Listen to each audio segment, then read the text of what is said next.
contemplating all of my goals. Look, will I fold or will I chase them? I got adversity, two options. I can handle it purposefully or I can let it. Gun up for war, point out the target, show me the giants. Hold your applause, just getting started, sitting the lions. Ambition ain't for the weak, I see it before I speak. Ready and willing, is you ready? But I'm flying away, with or without your rain. Oh, you try to make me stay. No, there's nothing you can say, but I'm flying away.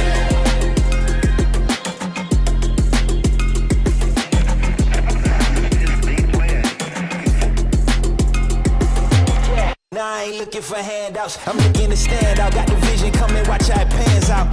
I've been writing my plans down, trying to stay focused, put out the notice. Who the GOAT is, me hands down. Yeah, no time for arguments, I cut out the politics, no. It's all my competence, I could cause your apocalypse. Ambition, it ain't for the weak, get it even when I sleep. Ready and willing, what you ready to say? But I'm flying away, with or without your rain. Oh, you try to make me stay.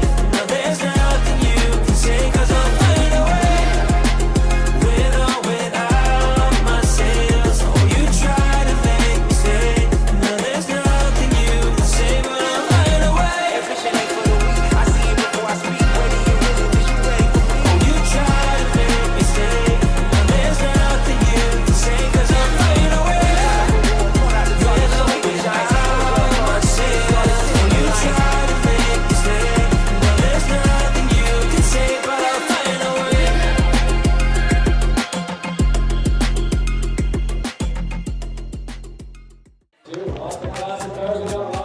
Barnstormers TV pre-show is presented by Great Lakes Gymnastics, the #1 Chatham Gymnastics facility, and by Kent and Essex Mutual Insurance, Ontario's trusted insurance provider.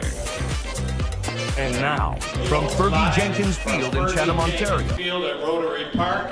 It's Saturday night Barnstormer baseball. What's that? Oh. And an honor and a thrill that a kid from the Maple City is my guest here. And Brock Whitson, who wears number 14 for these Barnstormers.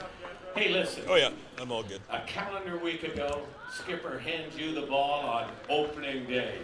You pitched a gem. That must have been a real honor. First of all, to pitch on opening day, you had to feel good about your performance. Yeah, just getting the chance to have an opening day, it's an honor. And my team just saved me. Spencer in right field made a couple diving plays. Mackie saved me multiple times. Tyler played out his mind. So even offensively, Suki having a home run in the first inning was awesome. I just did my job, and they saved me 90% of the time. And Zook, that was a 3-run dinger to left field, the first time it's ever happened by a Barnstormer here at Fergie Jenkins Field. And like you said, boy, does that make a pitcher feel good when you got a 3-run cushion to work with. Oh yeah, I just was like, we could just go out, play our game, we'll win, and that's what we did. Hey, Brock, I want to ask you, before we throw it up to Mike Rennie and Ed Myers in the booth, preparation, you're going to get the ball probably next Thursday. Ahead of time, do you take a look at the lineup and their players and their tendencies? What's that look like? Yeah, Gil and I usually have a good talk before the game about who to avoid and where to throw to them. So I have a mindset for every batter that comes in and just come in and try to execute the best I can. We got solid defense, so I just do my job. Well, pitching and defense wins championships, kiddo. You keep doing what you're doing and we're going to be fine. Ladies and gentlemen, number 14, Brock Whitson. All right, we're going to throw it up to Mike Renier and the 8-time Ontario Baseball OBA champion, Mr. Ed Myers. Thank you, Peter Cobb, and welcome back to Fergie Jenkins Field. We're nicely underway in the 2025 IBL season. Glad to be back with you once again. Mike Renier along with longtime friend Ed Myers. We're all here tonight. We've got Pete Cobb, as you saw down there, Cole Dupuis, your producer, and Dan Dominguez, our statistician, and Eric up here as well with your TV. We're all here, and we're getting ready to go for Barnstormer baseball here on Barnstormers Live. 1-1 record so far, Ed Myers, for the Barnstormers, and a pretty good start. We had the rain out last night, so no game in Hamilton, so extra rest for the boys for tonight. Really, it was a league-wide rain out the last 2 nights, so everyone's refreshed and ready to go for this Saturday. It's pretty tough to predict anything, and we really don't have a lot to go by because I don't think there's been a league game this week, has there? I think they were rained out during the week. I think the last games played were last Sunday. That's right, Thursday and Friday completely wiped out. And we had a very good start last week. We defeated Kitchener 9-1. We went back to Kitchener the next day, and we lost 12-11. And they had a lead for a lot of that game, so it could easily be a 2-0 situation, right? And I think a lot of rosters are not complete yet. People have been signed. I know with us, we've had several players playing in college World Series tournaments, and we're slowly but surely getting our full complement of players. We'll see a couple of new players will be in the lineup tonight. You saw Brock Whitson on the field there, a pregame chat with Peter Cobb, and it looks like the Barnstormers really will be heavily relying on him to steady the ship with the starting pitching this year. Well, that's one guy we saw come from the first game he's played in the IHL or IHL, Intercounty League, ICL. IBL, yeah. But he has made remarkable strides in 1 year. He had trouble with control at the beginning of last year. He worked on his control. And I've watched him pitch with Gil Rondon in the field house over in the spring, and last week he walked to no one. And that was one of the problems he was working on last year. We had a very young pitching staff, and they seemed to be a bit jittery the beginning of last year, and as time went on, they settled in and had a very successful year. It's Barnstormers Live, Game 3 of this very young 2025 IBL season. A 1-0 record for the Barnstormers as they get ready to go with the Brantford Red Sox. A lot to talk about with Brantford, new ownership, and a bright future for this Brantford squad. We'll get more about that as our pregame show continues. Now time to have a chat with the Skip to see how his thoughts are 2 games in, about to be 3 games into this season, with manager Gil Rondon. Here with the one and only Gil Rondon, from pitching coach of the Barnstormers last season to manager of the team this season. Congratulations on the new role. What's the mindset you're taking into this new season? You've got a new season, a new role. Is there any pressure, especially considering how well the inaugural season was for the team? No, there's no pressure. And besides that, it's just manager, pitching coach, and A-list Florida scout, so I got 3 jobs. But no, it's just a game of baseball. It's just nothing changes. It's just going out there and explaining to them what do you want, what do you expect from them, and let them go out there and do that. Because the hard part is it's over last year. So I want to start where we finished off at the second half. Yeah, and on the flip side, it must mean a lot to you and the returning players to kind of have that year under your belt in the IBL. Yeah, it does for them. I like that because it's one of the things that I looked at. You know, I don't have to come in and go and meet new faces, just the new ones that are going to come in, but I'll be able to communicate with the ones that were here last year like I did, because even though I was a pitching coach last year, I had a relationship with all of them. And that's part of my job as a coach. When you're a coach, sometimes he takes care of things that doesn't have to come into that office or into that office up there, so that helps out a lot. And you kind of touched on it, working with these guys, but you've been working with them very closely, working very hard over the past couple of weeks leading up to opening day. Let us in on some of the conversations and some of the advice you're giving them. We've had some advices. I talked to some of them, you know, what I expect from them, what I need for them to work on. Talk to a couple of them about trying to move them to different positions, explain to them why, and get them to understand that I'm not just taking them out of their position. The way this team is built this year, the word is what, versatility? That's what we want. I don't want one guy in one position. If he could give me 2, 3, it helps me out as the game goes on. So with each and every one of them, I've had different conversations, talk things about them, explain to them what is going to happen, and just let them know when you have a question like we do in baseball, ask me. that door's open. You come in, we have a conversation, and I'll let you know. It might not be what you want to hear, but I want you to understand. Because most of the time when they come in and you let them know what they want to hear, everything's happy and beautiful. That's usually how it goes. And you said the goal this year is to play the game right. Summarize for us what that means to you. Be ahead. Visualize. Think about what are the percentage of this happening, that happening. If the ball's hit to me to that side, where am I going to go? If I see a guy swing at this pitch and that pitch makes him look bad, I got to remember that. When I'm sitting in the dugout as a player, as a pitcher, I watch the game, what it's going on. What is the advantage that I'm going to have watching this game, watching this guy, so when it's my turn, I could produce. I gave Dominic a good suggestion about I want to have a video on the bus. We could watch all those old movies that I watched growing up, but I want to talk about the game, who we're going to play for the first 3 or 4 minutes. Oh, I love it. And Gil, I know you're a man of many, many words, but give me just one word to describe this season's Barnstormers team. This season's Barnstormers team, it's going to be... One word, Gil. I'm going to give you that one word. It's going to be performance. Performance. You perform, there's no problem. Love it. Well, thank you so much, Gil. I can't wait to see what you and the team do. Does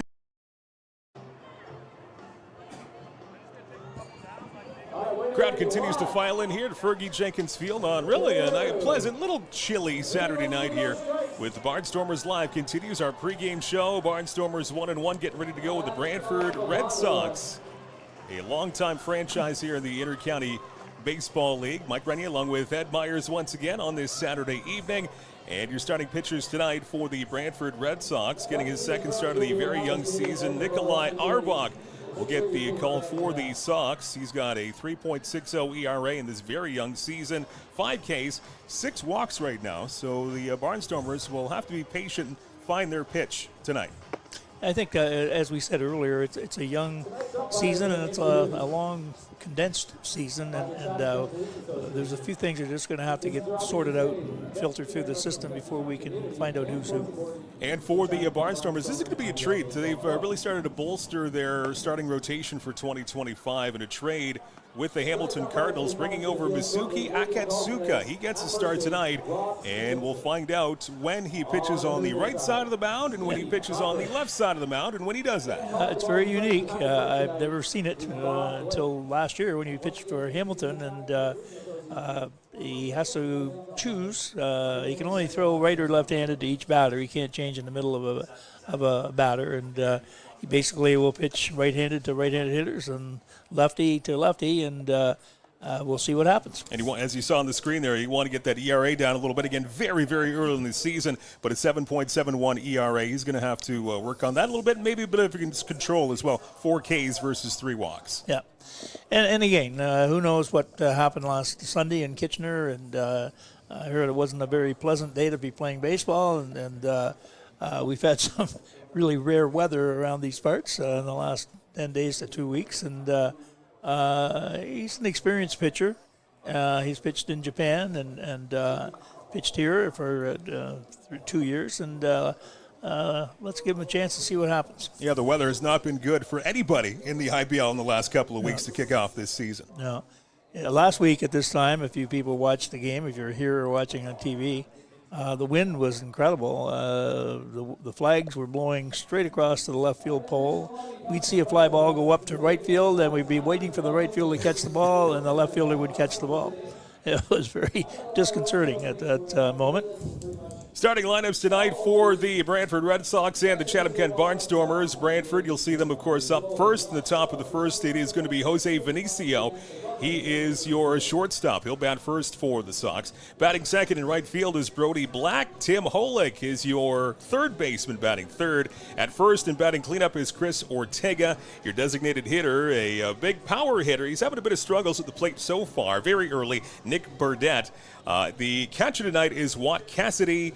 And out in left field, Jeremy Veilleux. Batting eighth and at second is Lucas Bateman.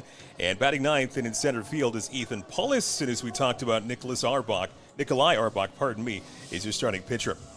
For the Chatham-Kent Barnstormers, 1-1 coming into their second home game of this young season, batting first.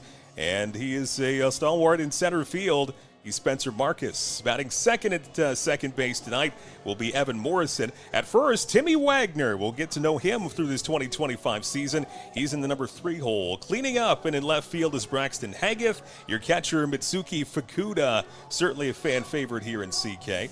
Over at third base, it's Anthony Polowick. Shortstop is Sadler Goodwin. Looking forward to seeing Sadler and a full season from that shortstop.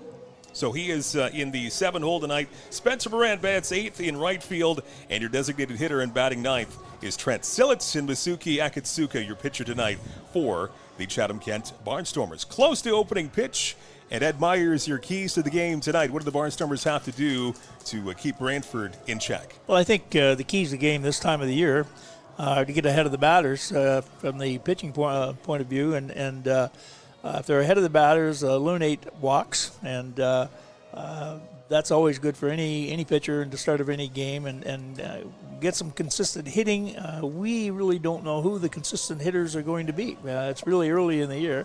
At least we're ahead of last year at this time when we didn't know many of the players. But a lot of returning players for Chatham, and some people playing a little different positions than they did last year, and that's part of the excitement, I think, to see who's going to surface and where they'll be playing, and look forward to a good game. Weather forecast really shaping up to be a nice spring Saturday night here at Fergie Jenkins Field for this matchup between the Barnstormers and the Red Sox. Right now at 15 Celsius, and by towards the end of the game, should be a little on the brisk side. Wind's not too bad. We should huddle in around 11 or 12 Celsius, but early on, wasn't sure how many layers we'd have to have in the booth tonight, or even in the stands. The wind got a little brisk this afternoon. And it died down, and but I'm looking from what I talked 2 minutes ago, the flags are starting to blow across, so that'll be a big factor if the wind picks up, and it's blowing the same way it did last week, and was blowing from right to left, and influenced a lot of fly balls that were either caught or not, and we shall wait and see. Your 3 umpires tonight calling the balls and strikes behind home plate will be Bob Blake. Over at first base, it's Rob Stevenson, and Steve Cochran will be your third base umpire tonight here at Fergie Jenkins Field, as again the crowd continues to file in, and it looked like it was again a very good crowd for the season opener a few days ago, and I'm sure the weather played a factor, kept a few people away. Yep, and I think we ended up slightly over 900 the first game, and hopefully we'll be around that again tonight. People are laying back with the weather being what it is, colder weather, and they seem to fill in right about now. We got about 4 minutes to go before first pitch, and let's hope we have a nice crowd and they watch a good ball game. Back with the ball game here tonight. It is game number 3 for the Barnstormers as they welcome in the Brantford Red Sox. And we'll have the first pitch for you coming up. It's Barnstormers Live. It's brought to you by Kent Essex Mutual Insurance, Ontario's trusted insurance provider. My name is Spencer Marcus, outfielder for the Chatham-Kent Barnstormers from Chatham, Ontario. The community support has been amazing for baseball. Everybody coming together. You never really thought of this town as a baseball town, more of a hockey town. I remember when I found out that Kent Essex Mutual Insurance wanted to do an interview about a hometown hero. I never thought somebody would look at just a baseball player like that. It takes a lot of support to make this team a success, and the Barnstormers wouldn't be where they are today without help from sponsors like Kent Essex Mutual Insurance.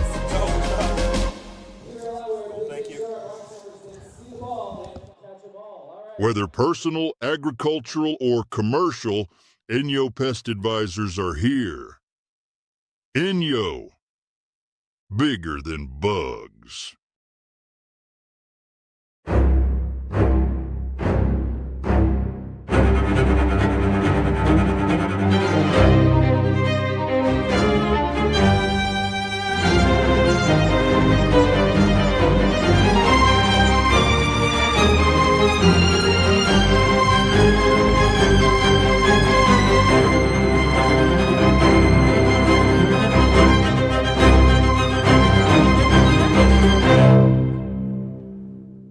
Slip into the best summer ever at Great Lakes Gymnastics. Our PA Day, March break, and summer camps are packed with gymnastics, games, crafts, and nonstop fun, all in a safe, state-of-the-art facility. Spots are filling fast, so register today.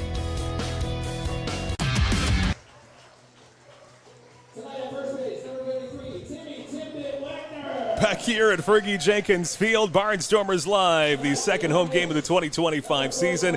Mike Renier along with Ed Myers, Pete Cobb on the field, Cole Dupuis and Eric Shaw, your producers tonight. Dan DeBing as our statistician. We're all back here for another great season for 2025. And Jeff Hoffman doing a great job, public address announcer for his second season for the Barnstormers here at Fergie Jenkins Field as we are almost ready to go on this Saturday night. Brantford Red Sox and the Chatham-Kent Barnstormers as we are almost ready to go here. And new ownership for the Brantford Red Sox, so kind of a new horizon coming up here for the guys from Brantford because the last 8 or 9 years just has not been very good.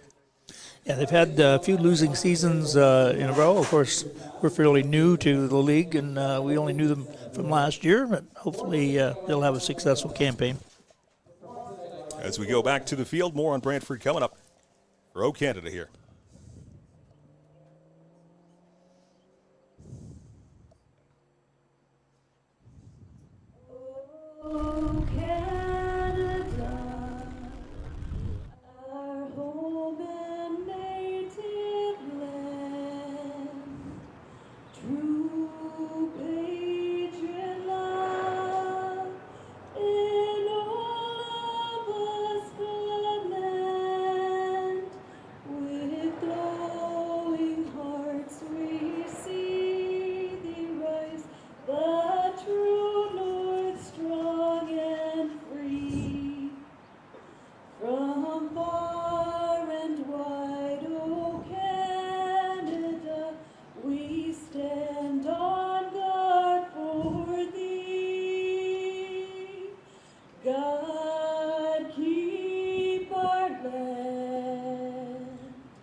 Beautiful rendition of O Canada as we get further away from the pregame and towards the opening pitch here at Fergie Jenkins Field.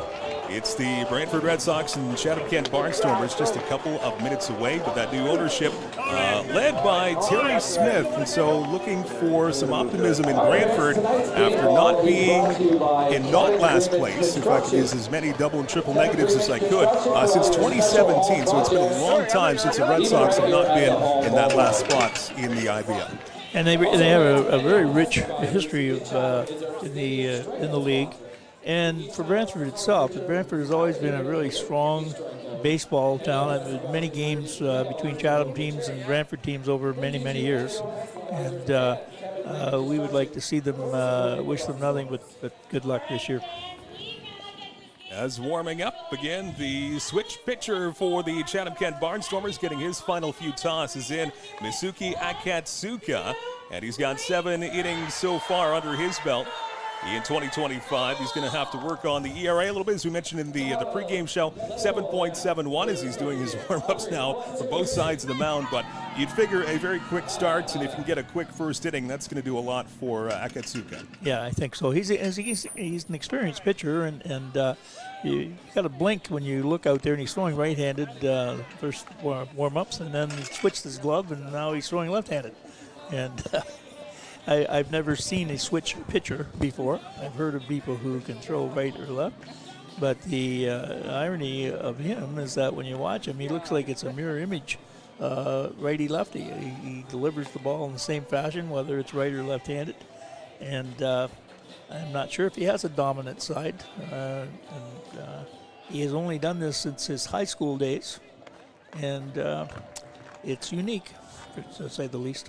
as we get ready to go. And thanks for tuning in to our pregame show. It was brought to you by our good friends at Great Lakes Gymnastics, where every day feels like a celebration. Your pregame show brought to you by Great Lakes Gymnastics as we get ready for baseball on this Saturday night. Mike Renier along with Ed Myers and the whole crew back here again for 2025 with Barnstormers Live as Jose Vinicio steps into the batter's box, left-handed hitter. Right-handed pitcher. That's interesting right off the bat. And a former Toronto Maple Leaf coming over to Brantford for this season. Shortstop and batting .241 in this very young season, just a couple games in. And the first pitch of the ball game is lined into left center field. That's going to drop in for a base hit. One hop in front of Braxton Haggett, so one pitch and a single for Vinicio at 7:08 p.m. here on this Saturday night. That's going to bring up now the right fielder for the Sox, Brody Black.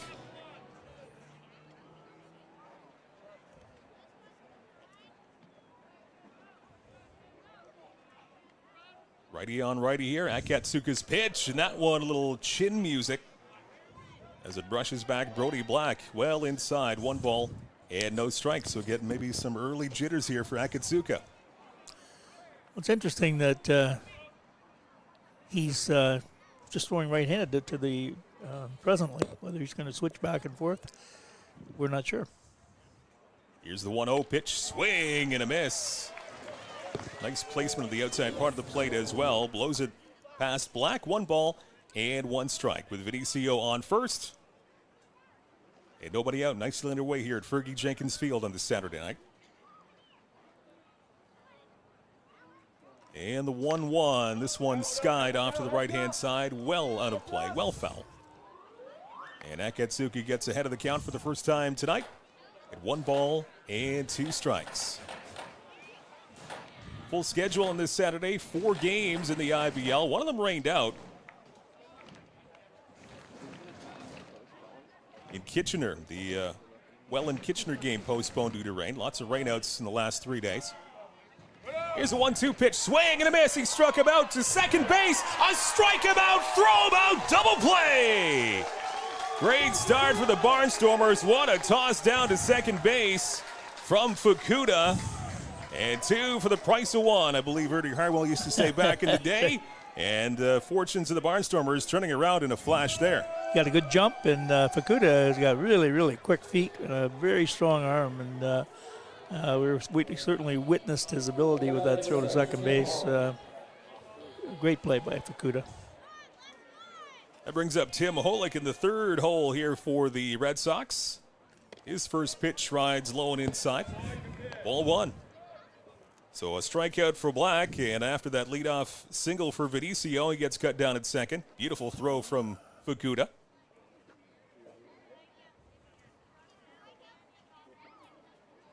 Here's the 1-0, rides inside a little bit. 2 balls and no strikes. And about 1 in every 5 last year was the success rate for Mitsuki Fukuda throwing out would-be base stealers. 22%, says statistician Dan Dominguez. So looks to even better that for 2025. Here's the 2-0, lined into left field on a rope. A multi-bouncer to left field, and Haggith. That's another base hit. So 2 singles in this top of the first for the Brantford Red Sox. Making that strike him out, throw him out double play even more important there a couple minutes ago.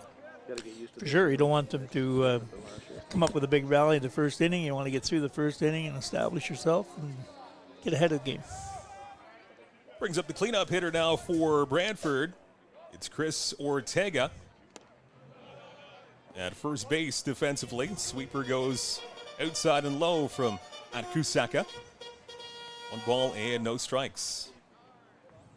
A good crowd here at Fergie Jenkins Field on this Saturday night.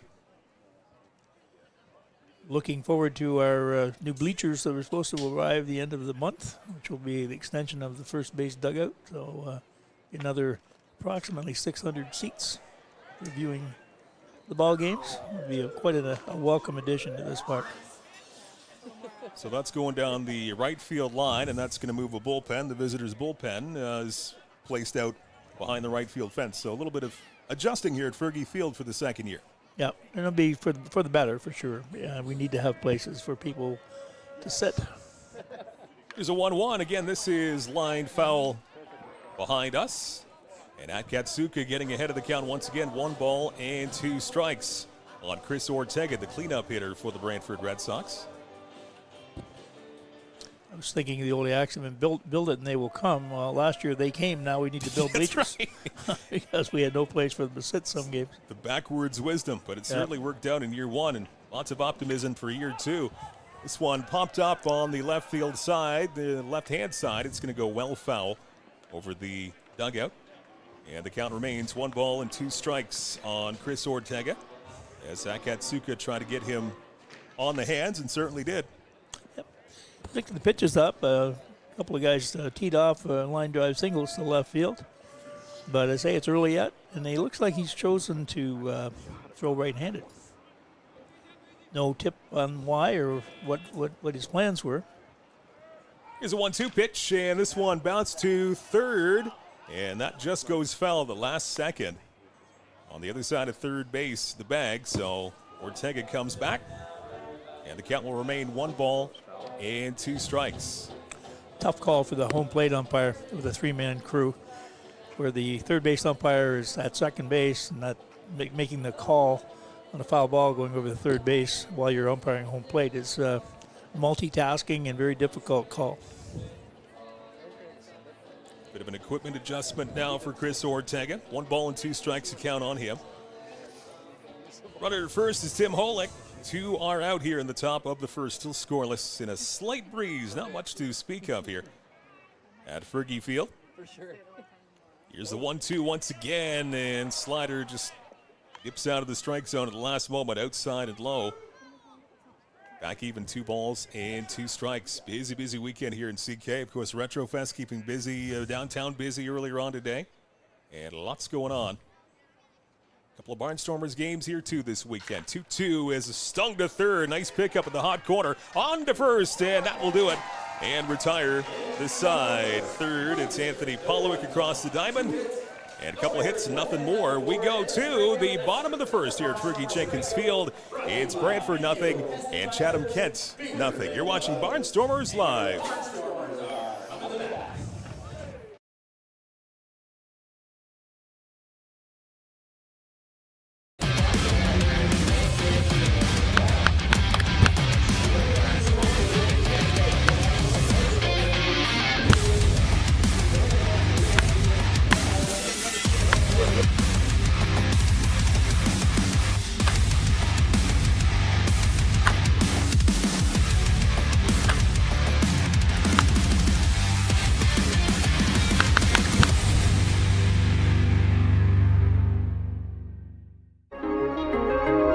My name is Spencer Marcus, outfielder for the Chatham-Kent Barnstormers from Chatham, Ontario.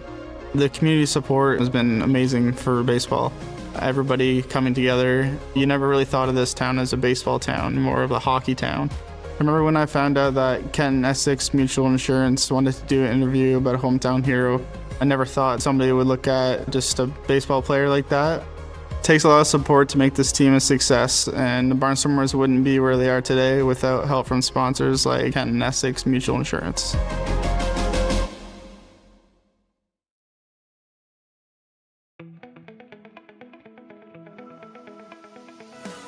Attention business owners and marketers. Imagine your brand in front of a live, engaged audience, right here, right now. This space is the perfect opportunity to showcase your product, service, or message to viewers in real time. Whether you're looking to boost sales, build awareness, or grow your audience, we've got you covered. Don't wait. Secure your spot today. Look here at Fergie Jenkins Field on your Saturday night, half an inning in, no score between Brantford and Chatham-Kent. Mike Renier along with Ed Myers, Pete Cobb, field level, Cole Dupuis, Eric Shaw, your producers, Dan Dominguez, our statistician, all glad to be back for 2025. And brought to you by Kent Essex Mutual Insurance, Ontario's trusted insurance provider. Back again, your game sponsor here on Barnstormers Live as the Barnstormers get ready to bat. You'll have Spencer Marcus, Evan Morrison, newcomer, and Timmy Wagner, another newcomer for the Barnstormers. 1, 2, 3 here in the bottom of the first. But maybe some early, I wouldn't want to say troubles, but good job for the Barnstormers to get out of trouble in the opening part of the first inning. First period to go from hockey to baseball very quickly. We're taking a look at the starter for Brantford. We just found out he's 6'9". He's an impressive-looking sight out there, and he throws 3/4 to sidearm, and the ball really moves in. He slings the ball very nicely. Nice slider there, swing and a miss from Spencer Marcus, who leads things off in the bottom of the first for the Barnstormers. He's certainly tall and lanky. 6'9" is a little bit surprising. Yeah. He gets ahead of Marcus after the first pitch. Here's the 0-1 and a bouncer to third. Little bobble, keeping it in front of him. Long throw over to first and in time to make the outs.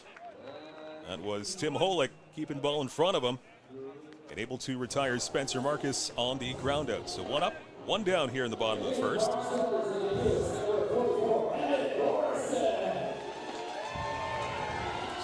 Nice cheer from the crowd here for Evan Morrison, batting on the left side of the plate, playing second base tonight.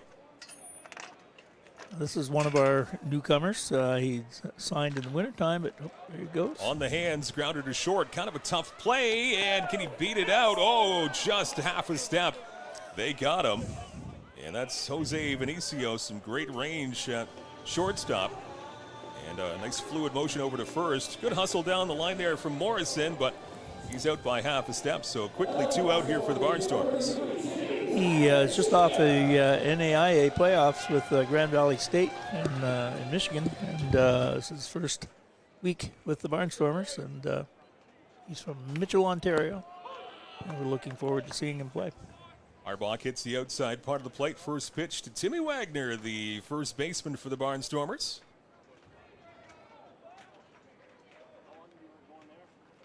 Oh, 1 low and outside, evens up the count at 1 ball and 1 strike. We're kind of wondering, does he want to be known as Tim or Timmy? But apparently Timmy Wagner that's a solid sports baseball name. Yeah, another newcomer, and he was involved in the playoffs last week. And a lot of the college teams in the States don't wrap up until the end of May, and especially the teams that are being successful get in almost an entire month of playoffs. It's ahead of the count here. Does the pitcher for Brantford, Arbach, 1 ball and 2 strikes on Wagner. Here's the 1-2, and catcher trying to frame that one, but no call. Doing the best he can there behind the plate was Cassidy, but home plate umpire said no dice. 2 balls and 2 strikes on Wagner. 33 this season for the Barnstormers. Here's the 2-2. This one sky to left field. Doesn't seem to be too much of a problem out in left, backing up a fair bit, but making the catch is Jeremy Veilleux. And 3 up, 3 down for the Barn in the bottom of the first inning. We've played 1 complete here at Fergie Jenkins Field. It's zeros across the board between the Red Sox and Barnstormers. You're watching Barnstormers Live. The second annual Barnstormers Golf Tournament takes place Tuesday, July 15th at Willow Ridge Golf and Country Club. Barnstormers own Garrett Day will also be in attendance. To register, contact us at the emails on screen. Looking for a fun, active way to keep your kids moving? At Great Lakes Gymnastics, our recreational classes are all about building strength, coordination, and confidence, all while having a blast. And when it's time to celebrate, we throw birthday parties kids will never forget, packed with games, gymnastics, and tons of smiles. In our safe, state-of-the-art facility, every child gets the chance to shine. Join the fun at Great Lakes Gymnastics, where every day feels like a celebration.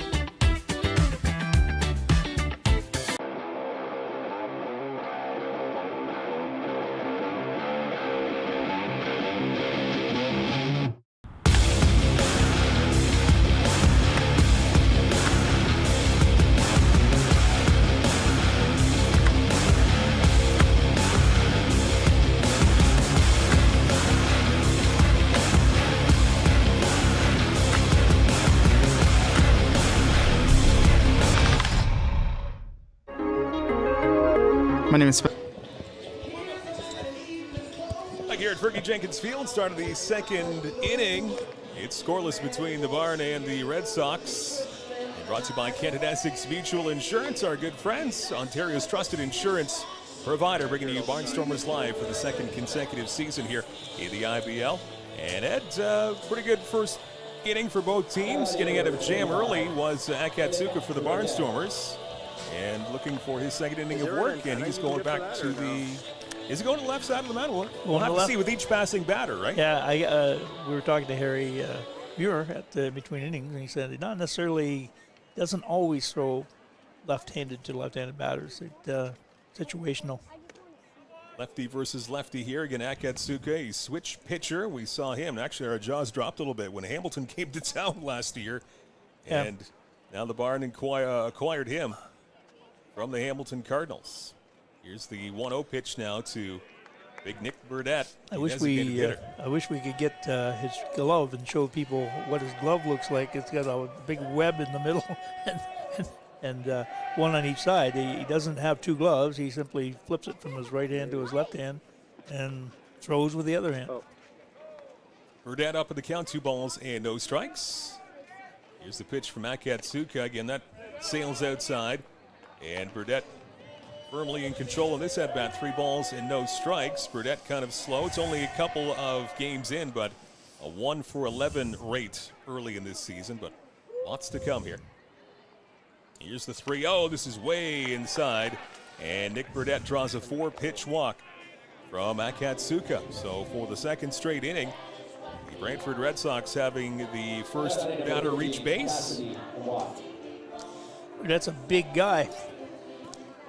He certainly was effective last year and is a threat, hitting 5th in the batting order. We're going to move back to the batter here.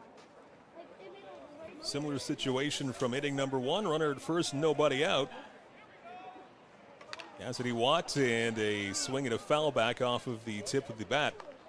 And this time around, Akatsuka getting ahead of the count. It's no balls and 1 strike.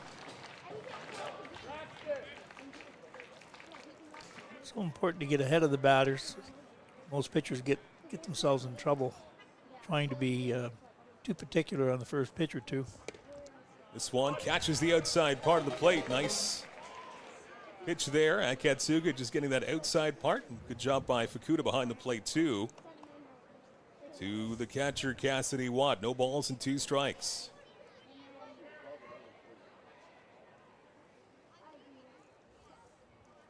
Now here's the 0-2. This one fastball outside, a little bit low. 1 ball and 2 strikes. Jeremy Veilleux waiting on deck for Brantford. 1 on and nobody out. Top of the second here at Fergie Jenkins Field.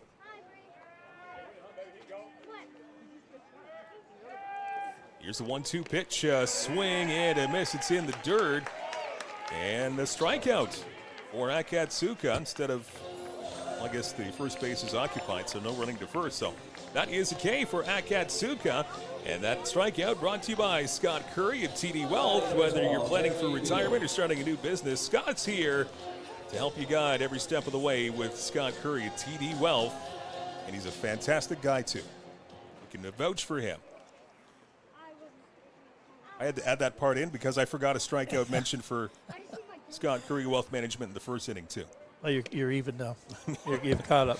Paid my debts. Scott's a baseball player from Chatham, well known in the baseball circles in Chatham. And, been very involved in the Barnstormer movement since their inception. Jeremy Veilleux now up for the Red Sox. Takes this one well inside. Just gets out of the way. And a pitch that got away a little bit from Akatsuka. 1 ball and 1 strike. Jeremy Veilleux, he's got a great start to this season. Again, a couple of games in, but 5 for 10 for the left fielder for Brantford. Here's the 1-1. That one tailing outside a little bit. Slider goes outside and low. 2 balls and 1 strike from Akatsuka on Jeremy Veilleux. 1 on, 1 out. Infield, a double play depth. Here's the 2-1. This one stung to left field. Hangs up there. But there's Braxton Haggett. He had a beat on it all the way. No problem at all. And a fly out for Veilleux. Second out here in the top of the second, and scampering back to first is Nick Burdett. Good to see Braxton again. He had a really solid year last year. He started reasonably well, but as the year went on, he really started to hit and was a valued member of the starting lineup. And he had to go back to school in August when the playoffs started, and I think that hurt us a bit. Lucas Bateman now for the Red Sox. This one gets away from Fukuda. Here's a throw down to second, a little bit offline, and now it gets past one of the infielders for the Barnstormers too, but no further movement. So a pass ball is the call. Goes past Fukuda, and up to second base goes Nick Burdett. Now Brantford has a runner in scoring position, 2 out. 1 ball and no strikes on the batter. Lucas Bateman, your second baseman for Brantford tonight. Here's the 1-0. This one, a multi-hopper to third. At the hot corner, on to first. And a 5-3 putout for the Barnstormers. That's Polowick over to Wagner. And one man left on. As we go to the bottom of the second inning here at Fergie Jenkins Field, we are still scoreless with Barnstormers Live.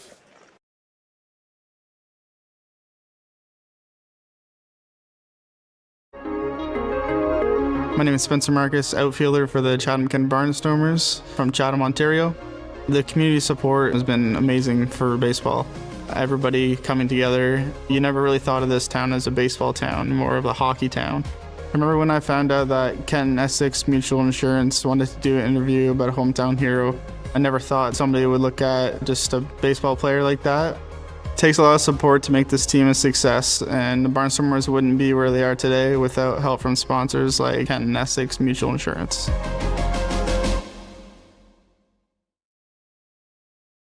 It's us again. Enyo Pest Advisors, 226-627-4944. Enyo, bigger than bugs.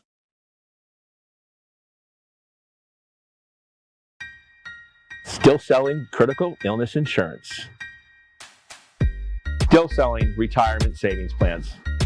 Still selling group benefit plans. Still selling life insurance.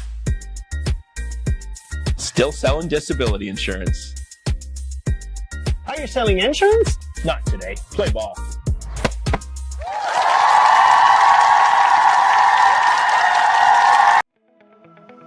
Want to get your brand in front of a live audience? This spot could be yours. Reach engaged viewers in real time and make an impact. Don't miss your chance. Contact us today to get your ad here. This season for the Barnstormers, welcome back number 23, Braxton Haggett. Braxton Haggett in the box to lead off the bottom of the second for the Barnstormers in a scoreless baseball game here at Fergie Jenkins Field. First pitch up the middle. Nice pick up there at short and high throw, but getting the runner Haggett by about a half a step. That is going to be the 6-3 putout as Haggett was going up there swinging. I was just looking up Haggett's stats last year, and he's out. So maybe next time up we'll go catch him. Batting fifth for the Barnstormers, certainly a fan favorite, as you can hear with the crowd giving him a warm welcome. Mitsuki Fukuda, second-year catcher for the Barnstormers. And he goes to bunt, and it's a good one. Off the mound, he's going to have to hurry, and no dice. Good speed by Fukuda. He beats out the bunt. Bunt single for the catcher. Quite the ball player. He can do it all. We've seen him do some amazing things here the last 2 years. Last week at this time, he turned on a high inside fastball and started the game with a 3-run home run, and he got all of it. And he turns that back into a drag bunt a week later, so he's on. That's the important thing. Fukuda at first and 1 out. First pitch straight down the pike there for Anthony Polowick. 1 on, 1 out. Good start for Polowick, 2 for 6, and he's got patience at the plate too. He's walked 3 times early on this season. Here's the 0-1, and that one is called strike. Throw down to first. Fukuda's back safely. Getting that outside part of the plate was Arbach. And a nice pitch, and 0-2 now the count. Hollowick in the hole. Third baseman tonight. Here's the 0-2 pitch, and he went around. Home plate umpire said, yep, I can call this myself, as Blake punches him out. And Hollowick shaking his head as he heads back to the first base dugout. So that is 2 out now in the bottom of the second. Stepping in number 3, Sattler. And Barnstormers fans, and I'm sure everybody in the organization looking forward to seeing a full season from this guy as Goodwin comes up. Yeah, anybody out there who's played some baseball, watch this guy play shortstop. He's got all the moves, great hands, moves equally to his left, his right, comes up throwing, and is a very good shortstop. 2 games in, he's driven in 4 runs so far, 3 for 8 coming into this first at-bat of the night. Here's the ball, 1 pitch, he inside a little bit, under the hands. And Sattler Goodwin working the count to 2 balls and no strikes. Sattler had an interesting collegiate career. He played in Montgomery, Alabama. He got his degree and he's graduated from Memphis, Tennessee. Nice moving on that pitch, but no call from the ump. And a nice 3 balls and no strikes count. The Sattler Goodwin, Spencer Moran waits on deck. He's your right fielder. 3-0 the count. 2 out, bottom of the second. And this one catches a lot of the plate. And unsurprisingly, Goodwin taking the entire way. 3 balls and 1 strike. Now trying to get pumped up here in the bottom of the second. Still no score in this one. Fukuda is edging off first base a little by little, and he's gotten the attention of the pitcher. Arbach stepped off. 3-1. And the pitch, swing and a miss. Some heat on that one. And Goodwin unable to catch up to that one. So now that fills up the count. 3 balls and 2 strikes.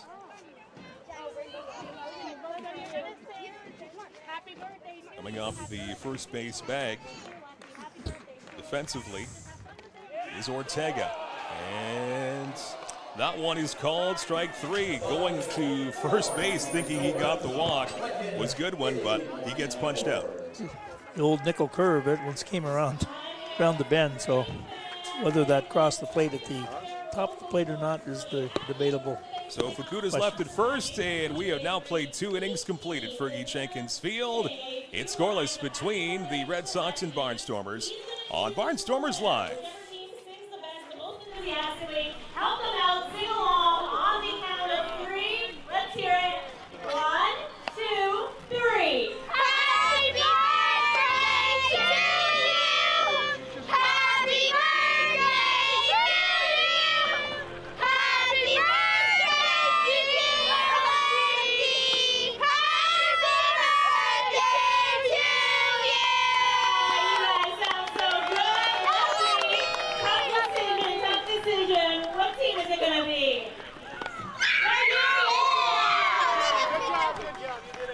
Congratulations, you all sounded great, and happy birthday, Lefty. Thanks again to Maple City Bakery.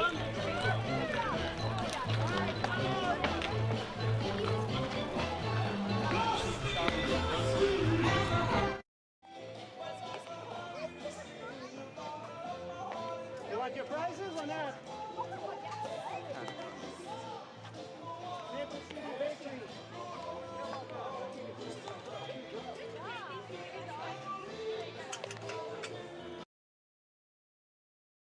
The Chatham Barnstormers have multiple summer camp opportunities available. Chatham's week-long summer camp from July 7th to 11th. Leamington's week-long summer camp from July 14th to the 18th. Then we head back to Chatham from July 21st to 25th. Wallaceburg summer camp between July 28th and August 1st. And finally Dresden's summer camp between August 4th and the 8th.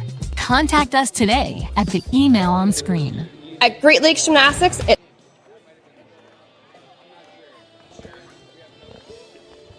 Top three at Fergie Jenkins Field, and we're still scoreless. It is the number 9 hitter for the Brantford Red Sox, Ethan Paulus, now stepping in. And the first pitch from Matt Katsuka is right there. Next pitch. No balls and 1 strike on Ethan Paulus. Small sample size, just 3 at-bats so far in this very young season. 2 for 3, though, for Ethan Paulus. 9 1-2 hitters in this inning. Nice slider, catching the outside part of the plate. Nice movement there from Matt Katsuka. No balls and 2 strikes. Paulus, Vinicio, and Black, the 9 1-2 hitters in this top of the third. 0-2 pitch. Well in the dirt. 1 ball and 2 strikes.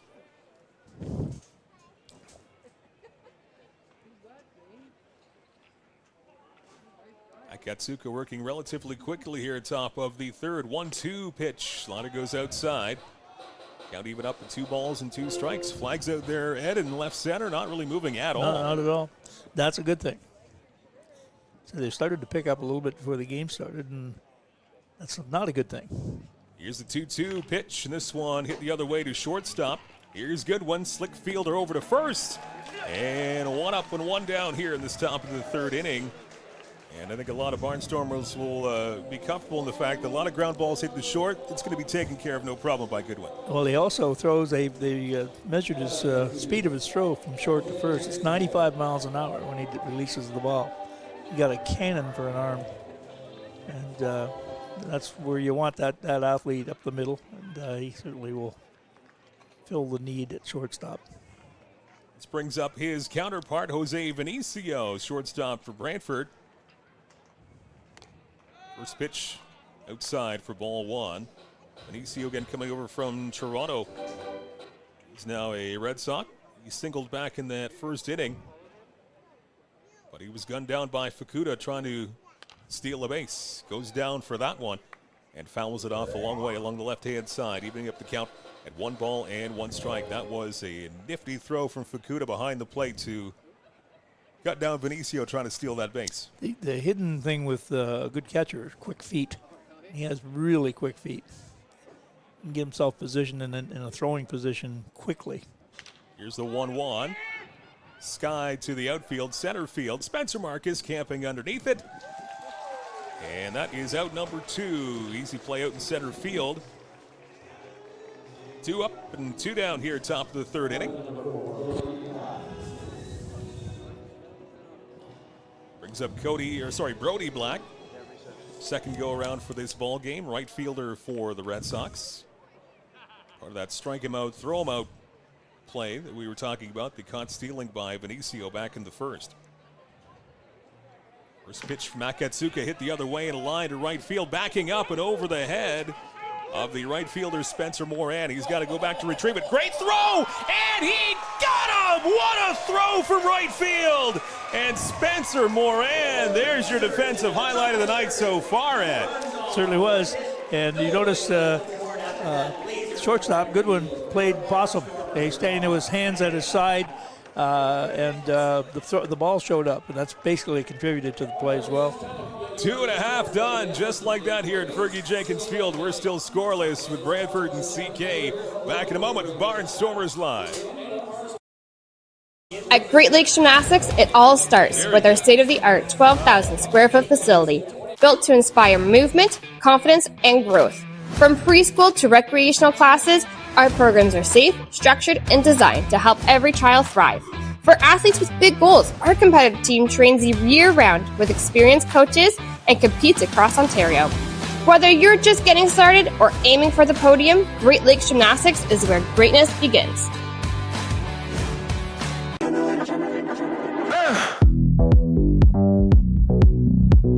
Anything you want. Everybody say.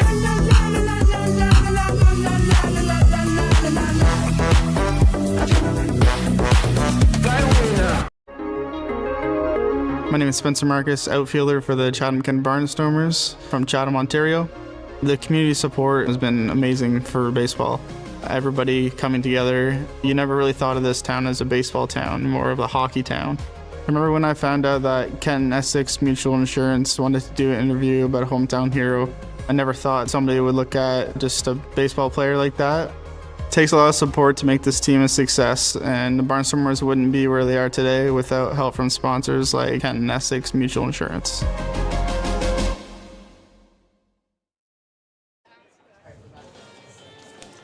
Barnstormers Live, brought to you by Kent Essex Mutual Insurance, Ontario's trusted insurance provider. It's Mike and Ed back here on this Saturday night. In a scoreless ball game, we're back to the bottom of the third inning. And the 8-1-2 batters for Chatham-Kent, Spencer Moran, the number 8 hitter. He takes the first pitch in for a strike. And right after that amazing throw from right field, he gunned down that would-be double.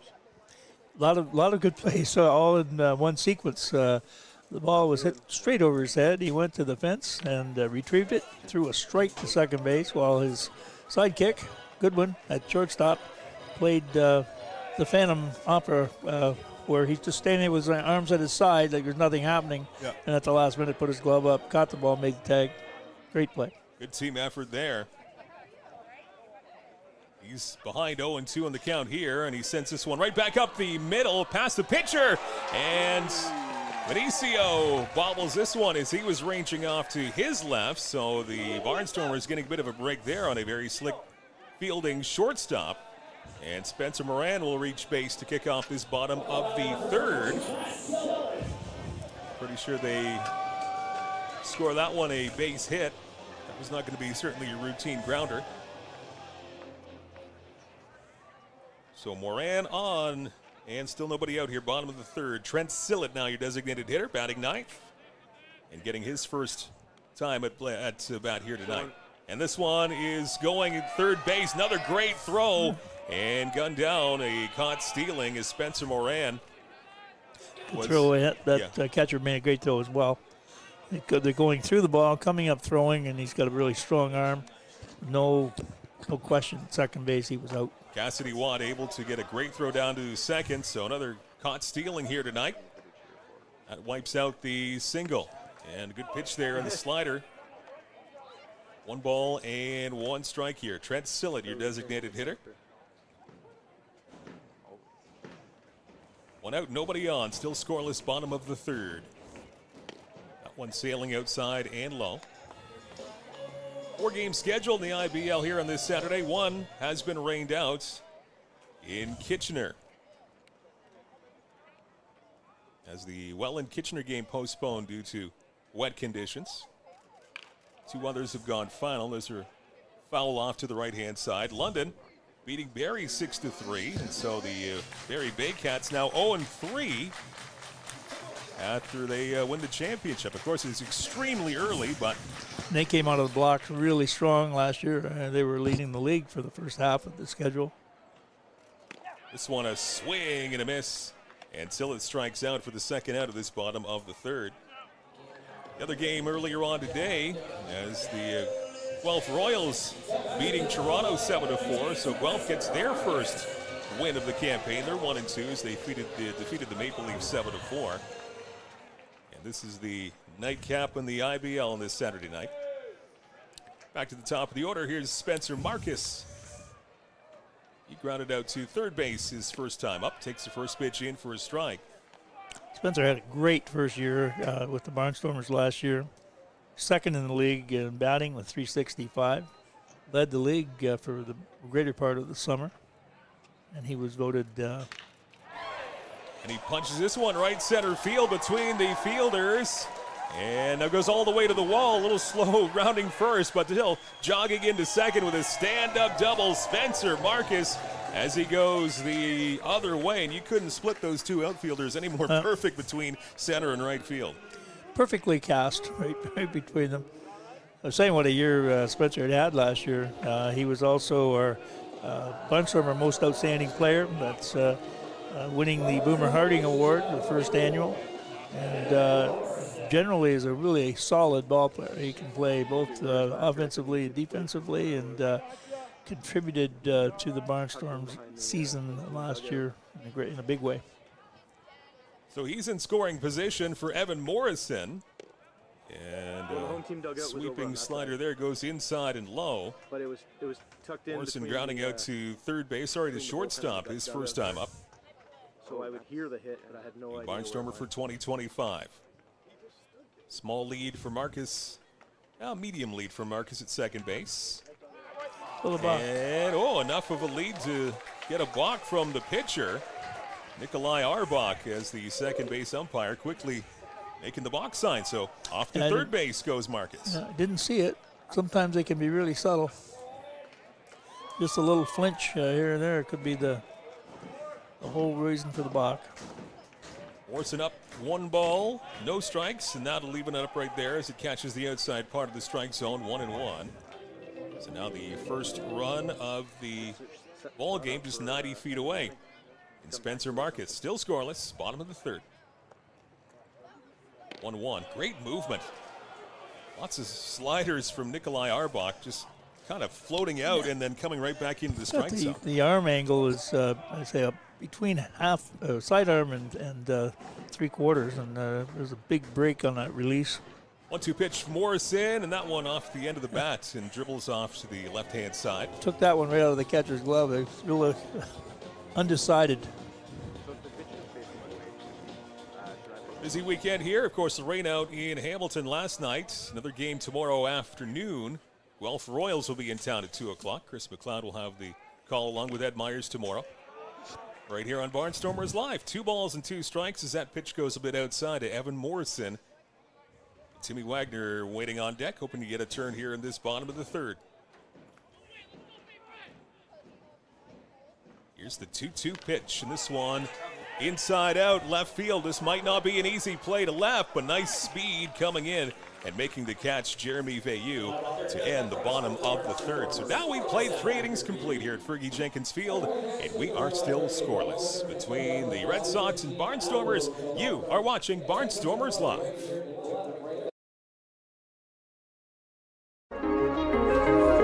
My name is Spencer Marcus, outfielder for the Chatham-Kent Barnstormers from Chatham, Ontario. The community support has been amazing for baseball. Everybody coming together. You never really thought of this town as a baseball town, more of a hockey town.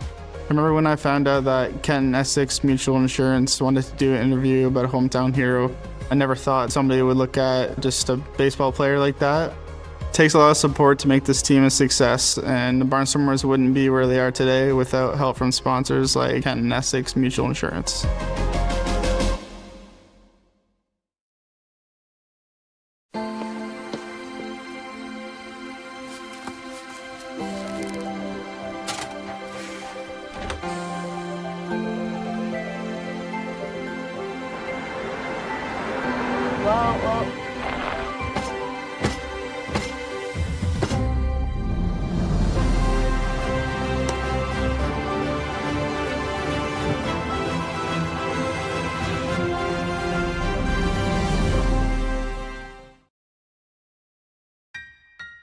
Still selling critical illness insurance.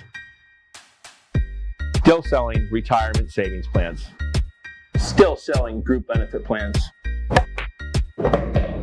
Still selling life insurance. Still selling disability insurance. Are you selling insurance? Not today. Play ball.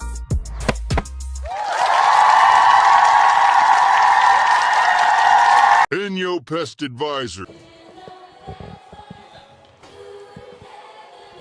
Barnstormers Live, brought to you by Kent Essex Mutual Insurance, Ontario's trusted insurance provider here at Fergie Jenkins Field. Top of the 4th inning. Mike Renier along with Ed Myers. Nice Saturday night. Pete Cobb down on the field. Talk with him after the game. Cole Dupuis, Eric Shaw producing here tonight, and Dan Dominguez, your statistician. All back for year number 2 of Barnstormers baseball, the IBL. That one, some nice movement from Akatsuka, just misses the strike zone inside. 1 ball and no strikes. Pollock, Ortega, and Burdette up here in this inning. And that one is a tough one at the hot corner, and this is going to be no play over at third. And first base will be awarded to Tim Holick. That was eating up the Anthony Polowick, the third baseman for the Barnstormers. Looked to be a relatively routine play, but just ate him up. Yeah, not sure. E. Yeah, that's going to be an error. The ball was coming right to him. He just got handcuffed. So an error to Pollowick. He gets another chance here There you going to go. his left. Nice play to second one. On to first. Call it two. Double play, Barnstormers.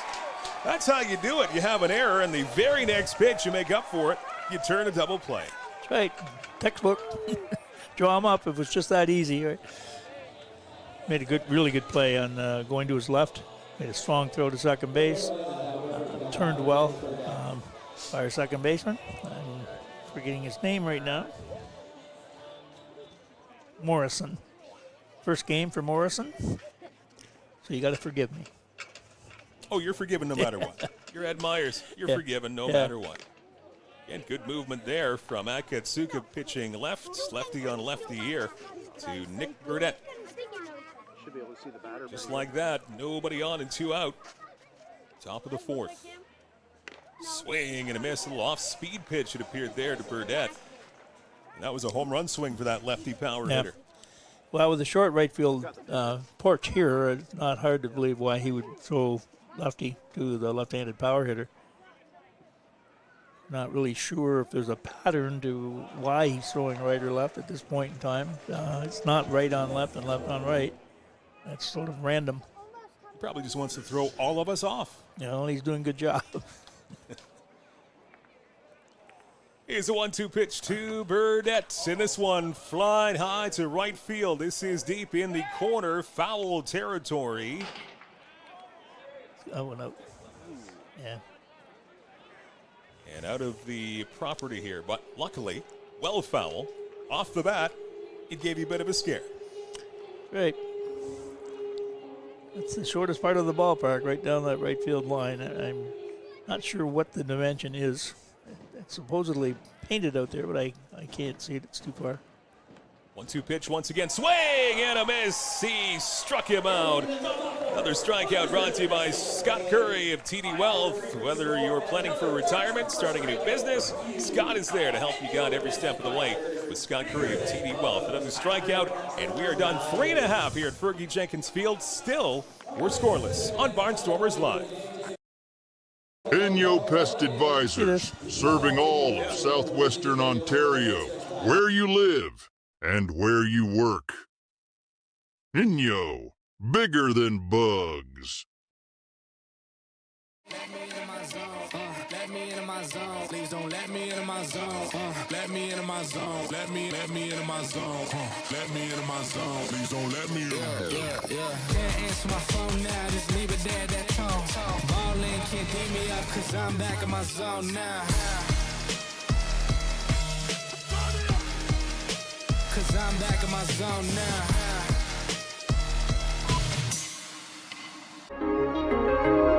My name is Spencer Marcus, outfielder for the Chatham-Kent Barnstormers from Chatham, Ontario.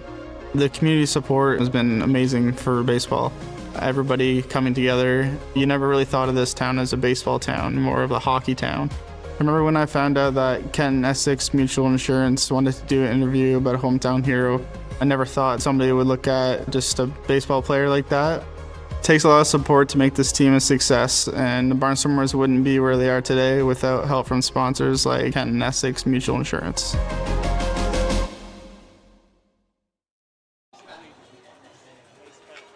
And Barnstormers Live brought to you by Kent Essex Mutual Insurance, Ontario's trusted insurance provider, bottom 4 here at Fergie Jenkins Field. And we want to give a very big hello and thanks for being on board once again to Mike's Place, which is roughly 87 feet from where we are right now. And best pizza in town, and we can smell it because there's pizza about 5 feet behind us. And there's Dan Dominguez. Just in case we didn't get the whiff. He's rubbing it in our faces because he can enjoy it now, being statistician. And here we are with the bottom of the 4th inning from the broadcast booth. Glad you're here on this Saturday night. IBL action. Scoreless ball game. First pitch inside. Timmy Wagner, number 3 hitter in the lineup for the Barnstormers tonight. It's going to be Wagner, Haggith, and Fukuda. Still looking for the first run of tonight's game. That pitch does get the low part of the strike zone and the inside part. Nikolai Arbach doing a great job too, starting pitcher for the Brantford Red Sox. Both pitchers going toe-to-toe so far. 1-1 pitch. Goes low and outside of the zone. 2 balls and 1 strike. His release point requires a little getting used to. Yeah, he's so tall, it looks like he's stepping on your toes when he's releasing the ball. And got a lot of action because of his release point. Ball's coming back into the right-handed batter. There's a little inside-out swing. Popped up to first. And that one caught by Ortega. Well, the first out of the inning. So that one sawing off the bat of Timmy Wagner. So he's got the first out of this 4th inning. Bit of a logjam at first base so far this year. We have 3 first basemen.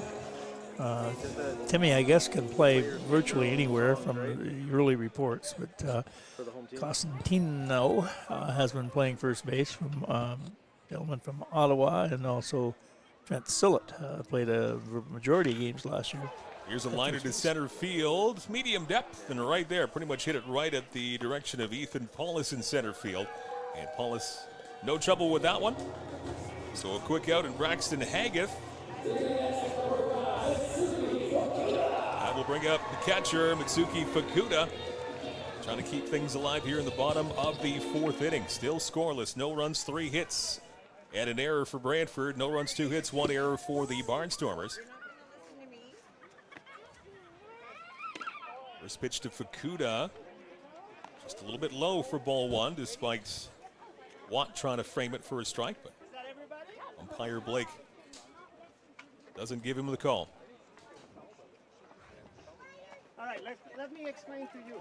Swing and a miss. Fukuda going for that left field light pole, I believe, with that swing. Got his money's worth with that swing.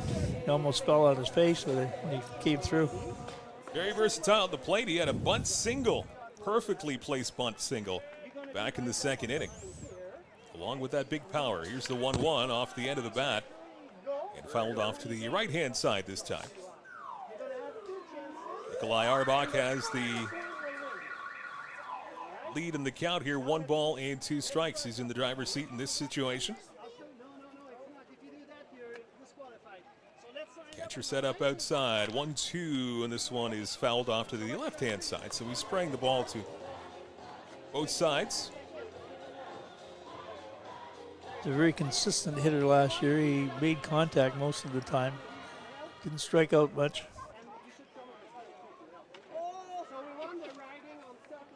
Arbach gets a sign.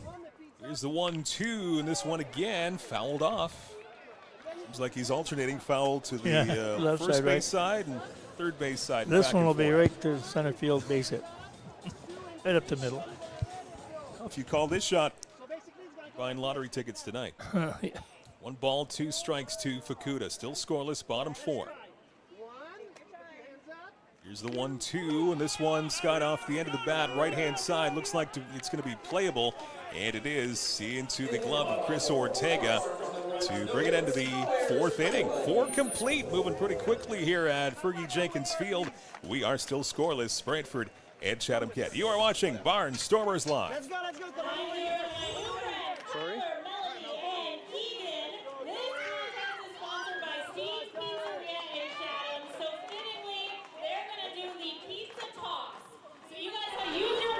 Protect those hitting discs you have. Our pizzas, toss them as far as you can towards center field. You get 2 chances on the count of 3, guys. 1, 2, 3, toss those pizzas. Get your other one. Get the other 2. That's the furthest one so far. All right, one more chance. 1, 2, 3.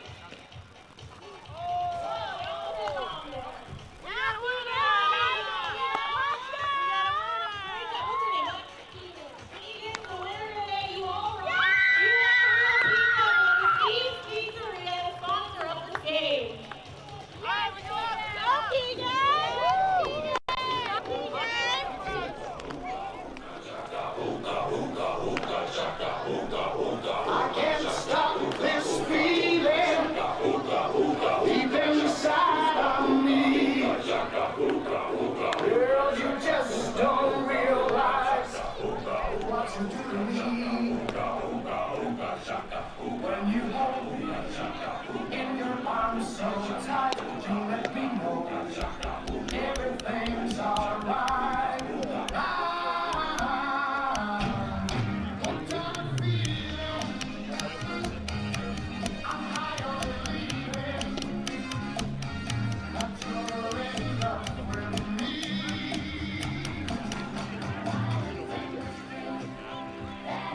and they changed it. Really, that's what they'll Now number 15, Cassidy Watt.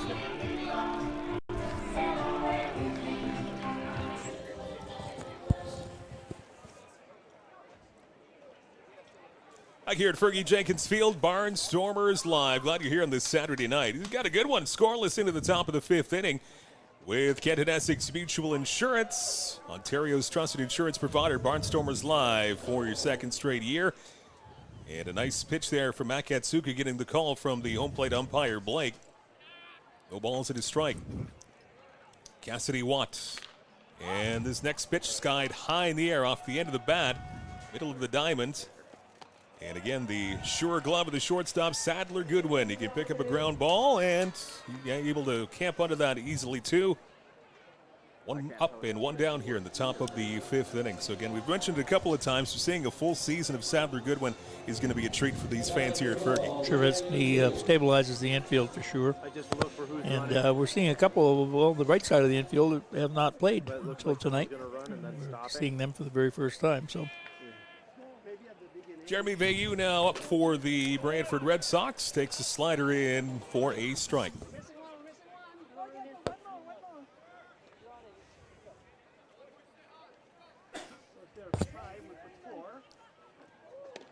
A one pitch. Again, trying to frame that one was Fukuda, but just a bit outside. He brings up the count at 1 ball and 1 strike. Veilleux flied out to left field, first time up back in the 2nd inning. 1-1 pitch, line into left field. That is a base hit. This could be for a couple. It's down the line, but it's going to be held to a long single here for Veilleux. Didn't jog down the first baseline very quickly, and so I think he was kind of resigned to a single right from the batter's box. Might have been able to stretch that into a double. The grass is pretty thick out there in left field. The ball doesn't get to the left fielder that quickly. Lucas Bateman now up, 1 on and 1 out. Top of the 5th.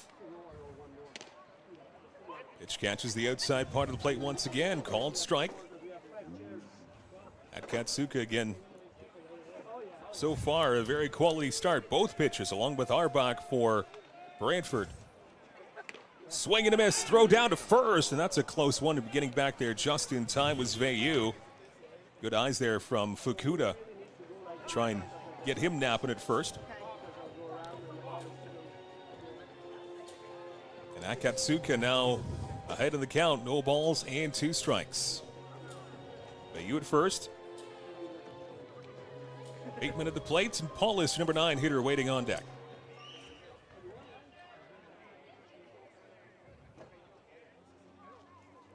Here's the 0-2. That one sails outside. Around the plate, as a right-handed pitcher for sure tonight. He hasn't been behind too many batters. He got a little jagged start, but has settled in.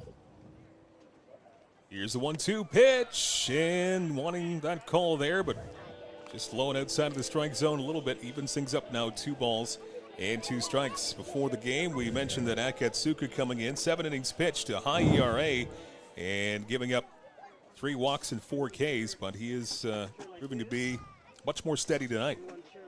Trying to keep this going here. 2 balls and 2 strikes, top of the 5th. 2-2 pitch is out. Oh, no, he got it. Wow, got the very faint sliver of the outside part of the plate, and the Barnstormers will take that one. But there's also not a lot of argument from Bateman, who said, oh, all right, I'll go to the dugout. Thank you very much. Big strikeout there for Akatsuka. And as Ernie Harwell said, the famous Tiger broadcaster, it must have been a strike. The umpire said so. Especially when there's no debate. Nope. I'll let you know when he switches. That'll bring up Ethan Paulus, your number 9 hitter. First pitch swinging. He goes the other way. And this looks to be in foul territory. Now 3 Barnstormers converging, in a hurry. Yeah. Trying to make a great catch, but neither one of those 3 could catch up to it. And it falls out of play. That strikeout. Bateman, brought to you by Scott Curry and TD Wealth. Whether you're planning for retirement, starting a new business, Scott Curry there to help you every step of the way.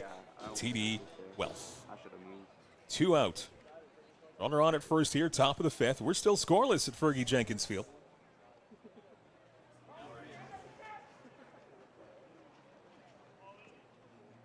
Exactly 1 hour from when we started. Here's another shot the other way and under the glove at third base. Unable to stab. That one was Polowick. And that's going to be an opposite field single for Ethan Paulus. Keeps the top of the fifth going here for Brantford. So now 2 on, 2 out. And we'll go back to the top of the order. Third bat of the night for Jose Vinicio. I don't really have a shot on this one. Vinicio checks in 1 for 2. Led off the game with a single to left field. And caught stealing shortly thereafter in a strike him out, throw him out double play to start off the ball game. That one in the dirt. 1 ball and no strikes. Vinicio also flying out to Spencer Marcus in center field his second time up in the third. Back for his third go round here in the fifth.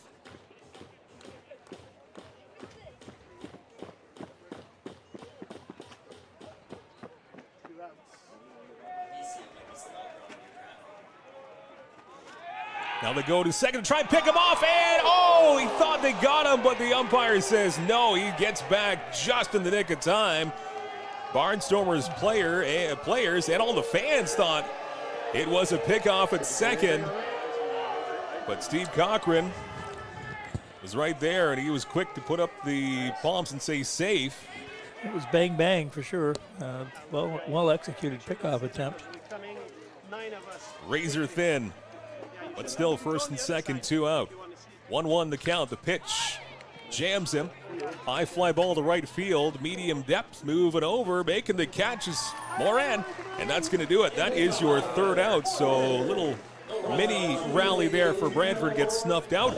And we have played 4.5 here at Fergie Jenkins Field. We're still scoreless. Brantford and CK on Barnstormers Live.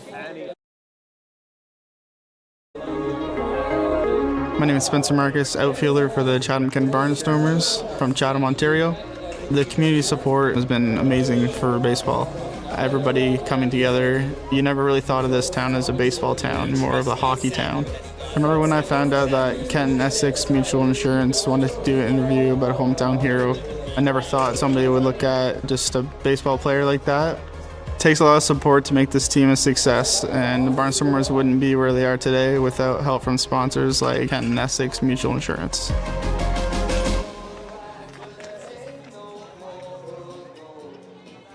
Whether personal, agricultural, or commercial, Inyo Pest Advisors are here.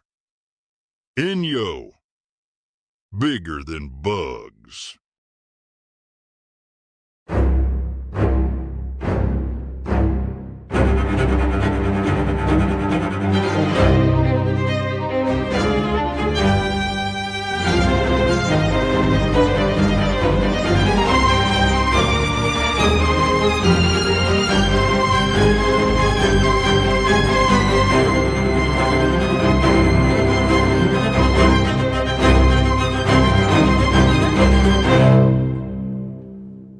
Flip into the best summer ever.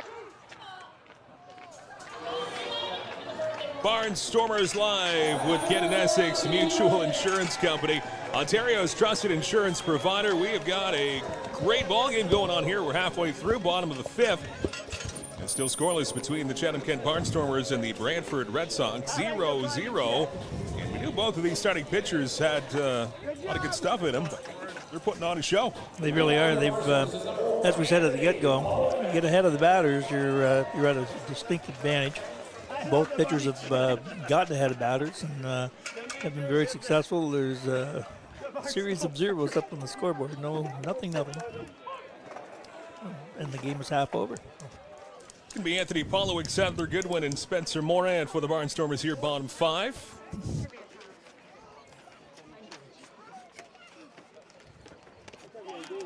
One pitch just a little bit outside, evens up the count at 1 ball and 1 strike to Anthony Polowick. Second time up, he struck out back in the second for CK.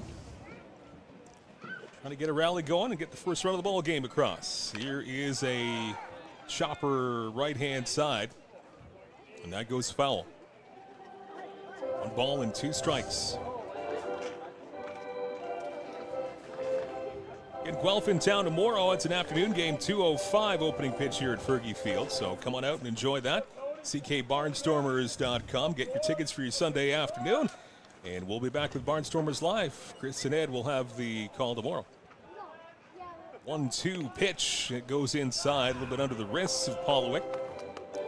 Calmly turns out of the way, and now it's evened up, 2 balls, 2 strikes.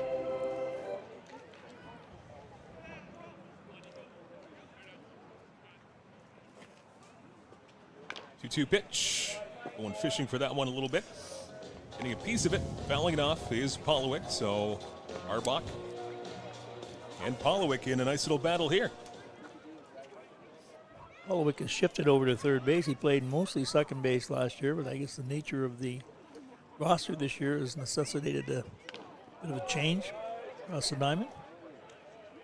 Another one off the end of the bat. Another foul off. So good at bat here between these two. 2 balls, 2 strikes remains the count. Tall, lanky right-hander for Brantford looks in. And the pitch. Another foul off.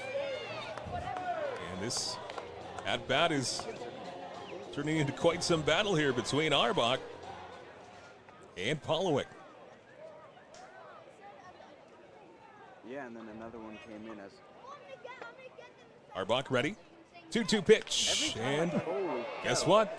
Another foul off. And they're all crowded over there, too. 9. So 8 pitches in this at-bat so far.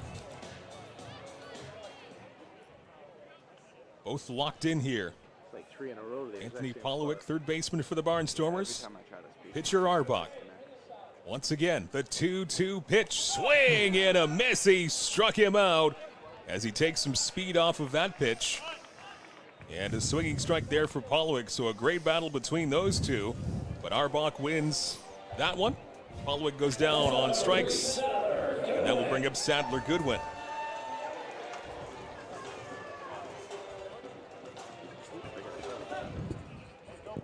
Four strikeouts by my count here.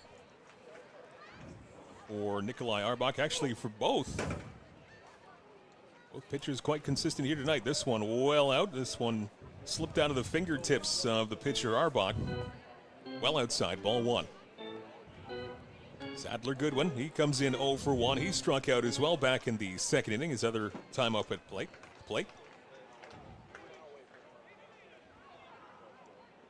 1-0 pitch. Again, good movement once again. Started out well inside, but catches a healthy part of the plate when it's all said and done. 1 ball and 1 strike.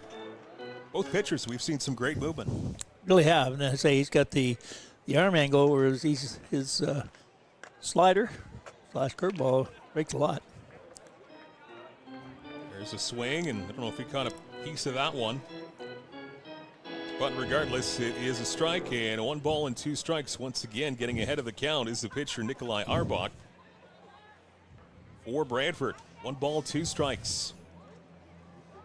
5 hits for the Sox, 2 hits for the Barnstormers. Each side has an error, and neither has a run yet.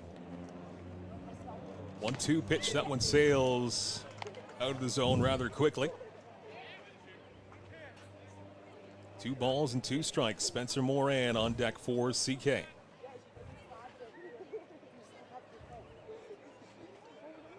Here's the 2-2, and that one looked like a pass ball. It bounced, I think, yeah.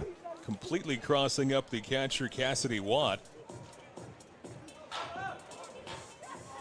And now that puts the batter, Sadler Goodwin, in the driver's seat slightly. 3 balls and 2 strikes. It's a full count.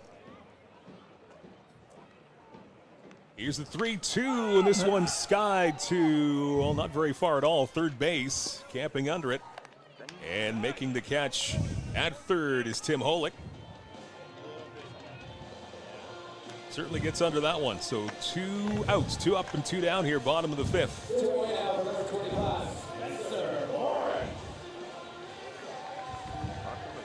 Brings up the right fielder, Spencer Moran, and we have seen a defensive gem from him tonight. Long throw from right field to second base, trying to cut down a Red Sox who was trying to stretch it into a double. And Moran made sure that didn't happen. Absolute strike from The ball went over his head. He had the ball at the fence, and he came up through a strike to Goodwin for the tag out at second base. That was Brody Black trying to stretch that to a double. That pitch well outside. Spencer Moran. Trent Sillett. He's on deck trying to get an at-bat here, bottom of the fifth. 1 ball and 1 strike to Spencer Moran. Pitch is outside. 2 balls and a strike.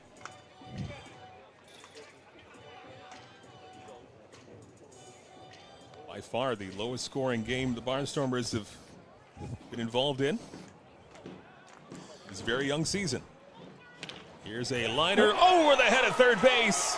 Down the left field line. This is going to be extra bases, and gunning for second base. Sliding in safely, a double for Spencer Moran as he goes the other way. It went over third base. It hugged that left field line. And just enough speed there for Moran to give him extra bases. And once that ball gets in that grass in left field, it just sort of lays there. And I think he took advantage of it that time.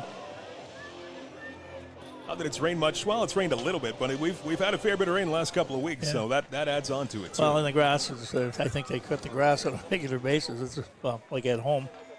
You cut it twice a week, and it looks like you haven't cut it.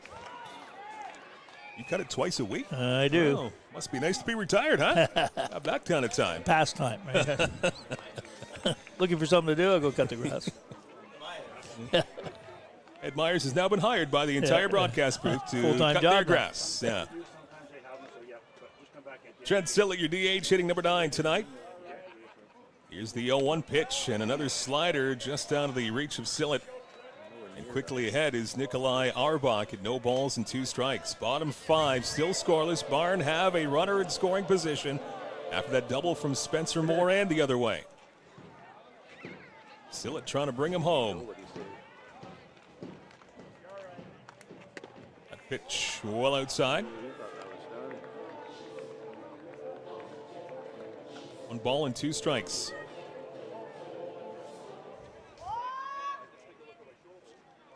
Another good crowd. Treated to a pitching duel here tonight.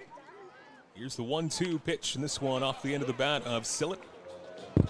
Stays alive at 1 ball and 2 strikes. Nice to see him go to the right side. Got the sidearm pitcher. He waits on the pitch. He can maybe throw the ball out to right field, right center field. Score a run. Arbach gets a sign, looks back at second. 1-2 pitch, and this one again fouled off. End of the bat from Trent Sillett. He stays alive at 1-2. Want to wish a very happy birthday to Lefty, the very popular Barnstormer mascot, celebrating his first birthday. We had a nice singing of happy birthday, so to Lefty. Very popular here at Fergie Jenkins Field. Birthday today. Here's the 1-2 pitch once again, and once again, it's a foul off to the right-hand side. Another quality at bat here. And you think the pitch count is up here for Nikolai Arbach. 71 pitches, says Dan Dominguez. 70 pitches. Yep, 71 for the bottom of the fifth, which is not quite done yet. Do it all over again. Here's the 1-2 pitch, and this one the other way, and it is falling quickly in front of the right fielder for a base hit. Turning around third. Here's a play, the plate! He is out of the plate! A gun from right field, and that was close. And Spencer Moran tried to score the first run of this ball game. It was awfully close. And umpire Bob Blake, he thought about it, he looked at it, he studied it, and said, out. Close play, good play by the right fielder, good play by the catcher. Good play all around. We've played 5 complete here at Fergie. We're scoreless with Brantford and CK. You're watching Barnstormers Live.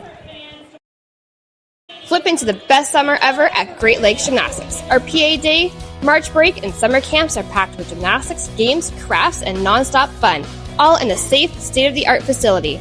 Spots are filling fast, so register today.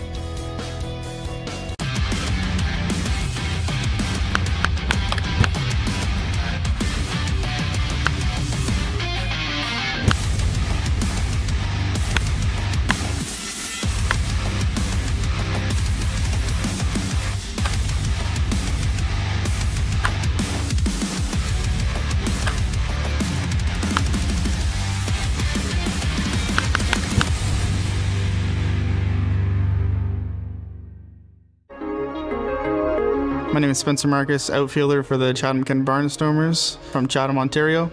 The community support has been amazing for baseball. Everybody coming together. You never really thought of this town as a baseball town, more of a hockey town. I remember when I found out that Kent Essex Mutual Insurance wanted to do an interview about a hometown hero. I never thought somebody would look at just a baseball player like that. It takes a lot of support to make this team a success, and the Barnstormers wouldn't be where they are today without help from sponsors like Kent Essex Mutual Insurance.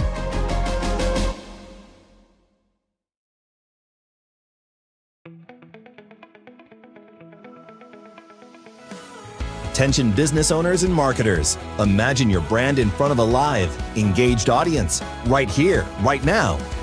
This space is the perfect opportunity to showcase your product, service, or message to viewers in real time. Whether you're looking to boost sales, build awareness, or grow your audience, we've got you covered. Don't wait. Secure your spot today.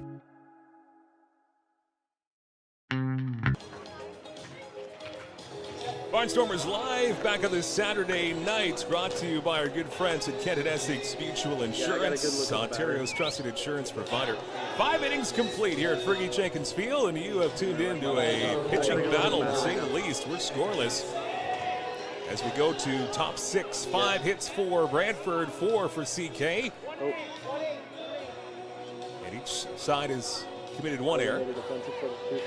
61 pitches so far for Mizuki Akatsuka.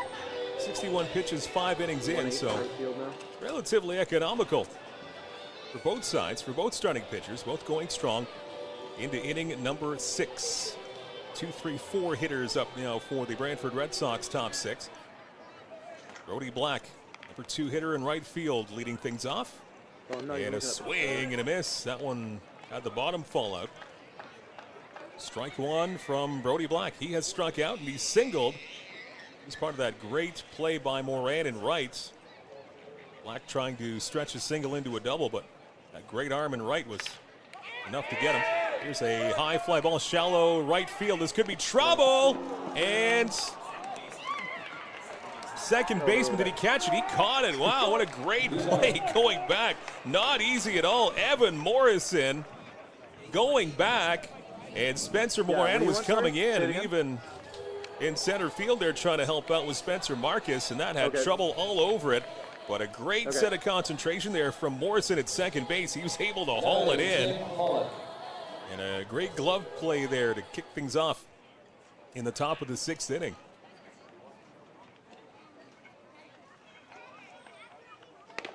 Here is a pitch inside from Akatsuka.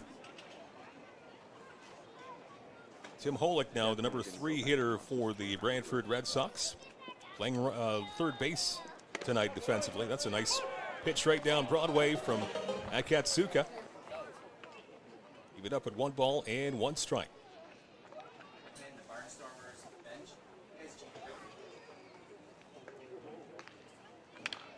This one again off the end of the back, fouled off to that far side. And Akatsuka ahead of the count, 1 ball and 2 strikes. 1 out. Nobody on. Ed Myers back. You missed a great defensive play there for the Barnstormers. Sorry I missed it. It's okay, but a great job by Evan Morrison going back, second baseman, able to make that first out of the inning. That pitch just missing. 2 balls and 2 strikes. Tim Holick with Chris Ortega on deck. 2-2 pitch. And this one off the end of that once again, far side, right-hand side, and that's well foul. Way out. Yeah, I know. I knew it was coming in my direction, then I'd lost it. Don't worry. I think it just hit it hard. That's all. New jersey here for Moran. Parked at the arena. Wearing number 18 right now for the Barnstormers. Akatsuka ready. Here's the 2-2 pitch and a bouncer to second. Friendly hop. And that is a put out. 4-3 the Barnstormers, if you're scoring that one at home, as Morrison flips it on over to first baseman Wagner. And that's going to be 2 out now, top of the 6th. Still scoreless at Fergie Jenkins Field. This pitching duel continues. Yeah, I was thinking Moran and the catcher had quite a collision. I think Moran popped the buttons off the front of his jersey. He just They hit hard. I'm surprised they both got up. Here's Chris Ortega now up for Brantford. Nice movement there. Good pitch from Akatsuka. Slider hits the inside part of the plate. No balls and 1 strike. You look at that play at the end of the inning, a lot of good play there. Right fielder threw a perfect throw to the plate. Good play by the catcher. Good hit by Sillett. Great slide by Moran. Good baseball. Like that one. Very close play at the plate. And Brantford gets the call. That would make any highlight film. It was great baseball. Well, maybe we'll be on SportsCenter. We'll find You it. never know. We'll find it. Akatsuka ahead in the count here. No balls and 2 strikes. Here's the 0-2 pitch. Strike 3 called. Hits the outside part of the plate. Great pitch. Ortega down on strikes. 3 up, 3 down as we go to the bottom of the 6th inning. This pitching duel continues. We're scoreless between Brantford and CK on Barnstormers Live. The 2nd annual Barnstormers Golf Tournament takes place Tuesday, July 15th at Willow Ridge Golf and Country Club. Barnstormers' own Garrett Day will also be in attendance. To register, contact us at the emails on screen. Looking for a fun, active way to keep your kids moving? At Great Lakes Gymnastics, our recreational classes are all about building strength, coordination, and confidence, all while having a blast. And when it's time to celebrate, we throw birthday parties kids will never forget, packed with games, gymnastics, and tons of smiles. In our safe, state-of-the-art facility, every child gets the chance to shine. Join the fun at Great Lakes Gymnastics, where every day feels like a celebration.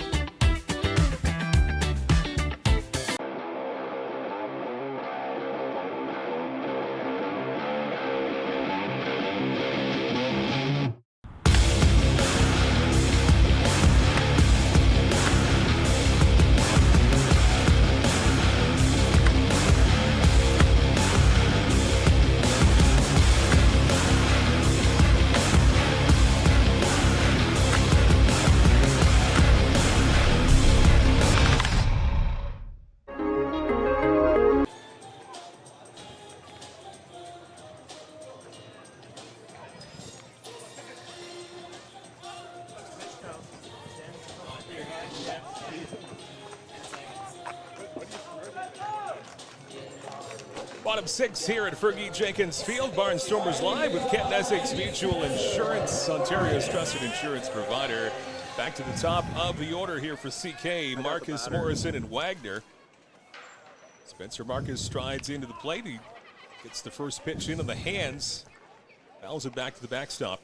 Strike 1 on Spencer Marcus. He is 1 for 2. He doubled last time up. Also grounded out back in the 1st inning.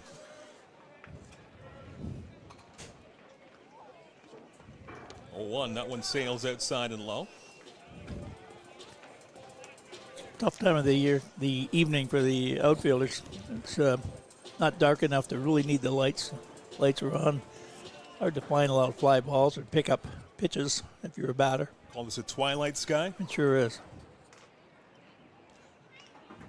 1-1 pitch in on the hands. This one going the other way to right center field, getting a beat on it and making the catch out and right. That's Brody Black. Retiring Spencer Marcus. 1 up, 1 down here in the bottom of the 6th inning.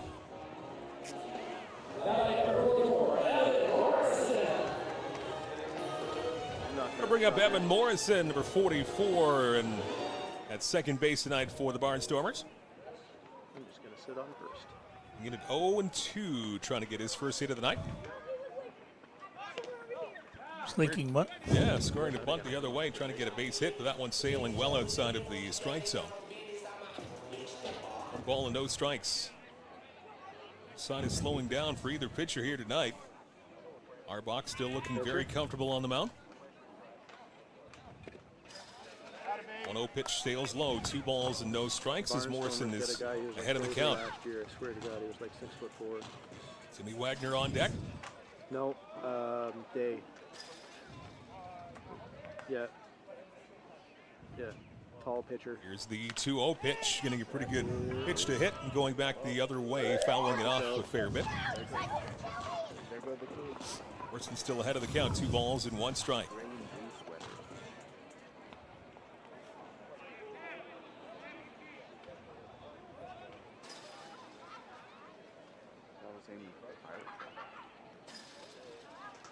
2-1 pitch is grounded foul.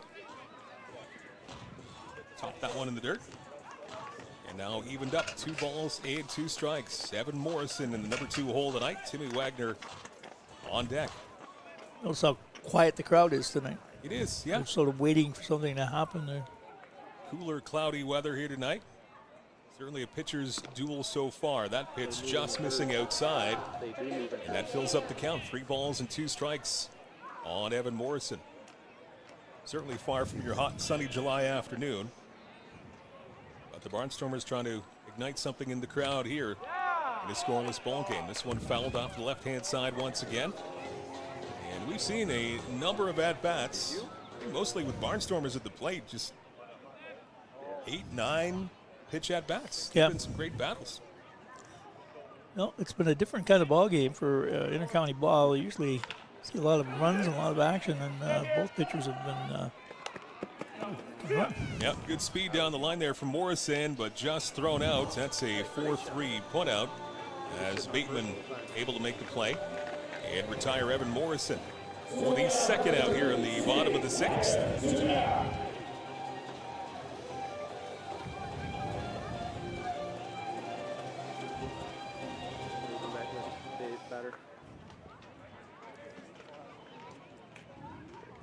Timmy Wagner now, number 3 hole tonight for the Barnstormers. He's up for his 3rd time tonight.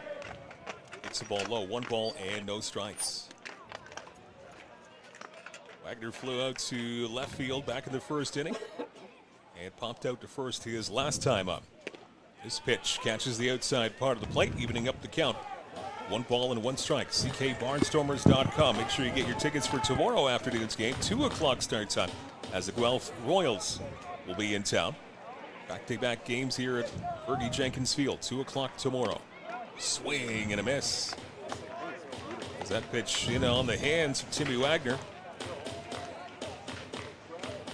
Timmy Wagner has quite a resume in terms of a hitting ability. Comes to us with all sorts of high averages. 1-2 pitch inside and able to check his swing was Wagner, so he's still good there. 2 balls and 2 strikes.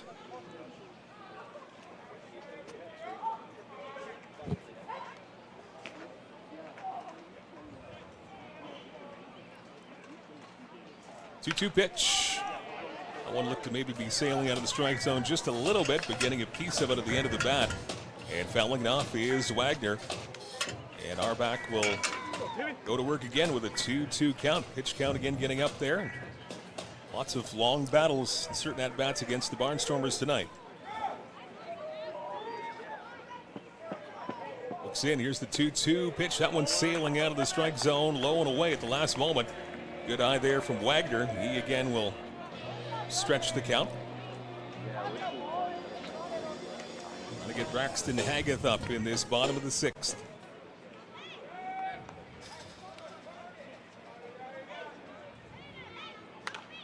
Pitch is lifted in the air behind us. Another foul ball.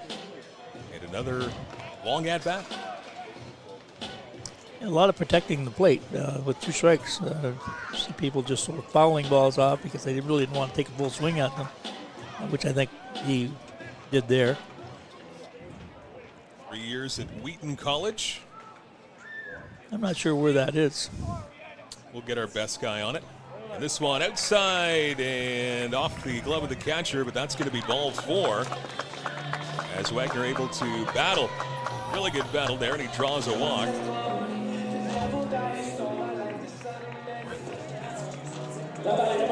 Massachusetts.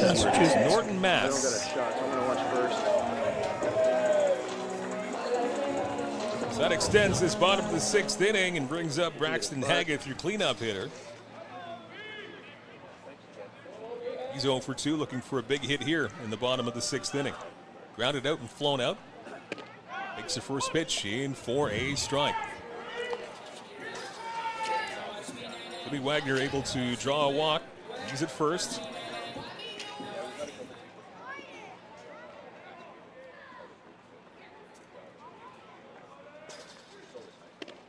Pitch is well outside and low. like Haggith has probably been playing baseball nonstop since he last left here in August. Going to Minnesota State and having fall ball, and then the season running through the winter and going all the way to the playoffs. He's in mid-season form, you'd figure. Yeah, he's played a lot of ball. Throw down to first.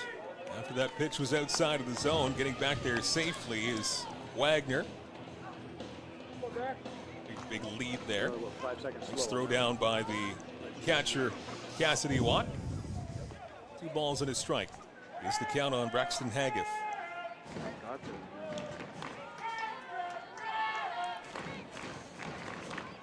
2-1 pitch. Ooh, doesn't get the call. Looked pretty good.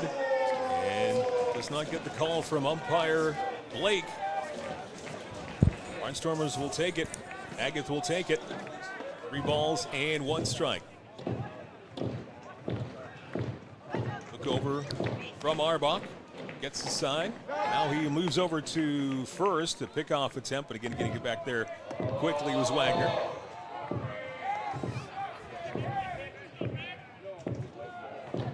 Wagner seems like he's doing a good job being a bit of a distraction for the pitcher, Arbach.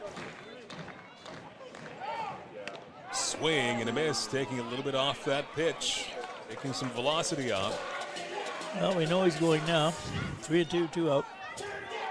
What if they wouldn't start the runner earlier, but they chose not to? Manufacture a run somehow. Opportunity here for Haggith. There goes Wagner, and he's going to have to come back to first base. Didn't get the greatest jump there, but going to have to come back. Fouled off once again, Braxton Haggith. Nobody close to him, not being held on at all. Left-handed batter, the first baseman, the second baseman want to go in regular depth. Count remains full. Here's the 3-2 swing and a miss. He struck him out. Winning that battle, Nikolai Arbach closing out the 6th inning. We have played 6 complete here at Fergie Field. We are still scoreless with Brantford and CK of the Intercounty Baseball League. Back with the 7th coming up on Barnstormers Live. My name is Spencer Marcus, outfielder for the Chatham-Kent Barnstormers from Chatham, Ontario.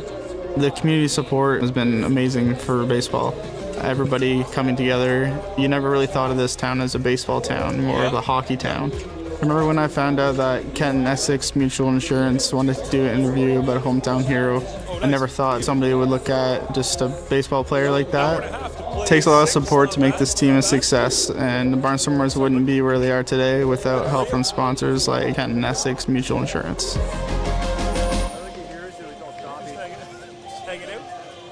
It's us again. Enyo Pest Advisors, 226-627-4944. Enyo, bigger than bugs.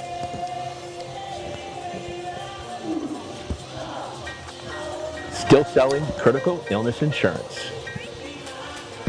Still selling retirement savings plans. Still selling group benefit plans. Still selling life insurance. Still selling disability insurance. Are you selling insurance? Not today. Play ball.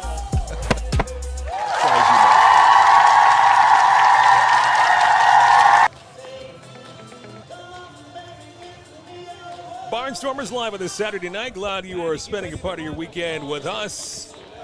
Brought to you by our good friends at Kent Essex Mutual Insurance. Mike Renier along with Ed Myers in a great ball game here tonight. Certainly if you like pitching and some good defense. We've seen some great plays in the field, but both starting pitching. I don't know if I've seen this in the IBL yet. No, they both matched the pitch for pitch. But some really good plays in the field. But a defensive struggle right till now. Nick Burdett leading off this inning.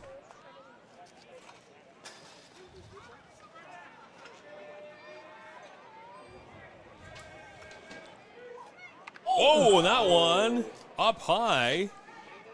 That catches helmet. It kind of sounded like it caught his helmet almost, but I think it did. Certainly was at least shoulder high, so that was scary there for Nick Burdett as he catches one very, very high. That one getting away from Akatsuka as we take a look. I think that did catch his flap of the helmet, so. No, it hit him in the back. Scary, but good for Burdett to just time it right. And now we're going to get a pinch runner here for Burdett, but a hit by pitch for Mitsuki Akatsuka. Yep. Trying to see who the runner at first now is. Yeah, just let me know when you want to change.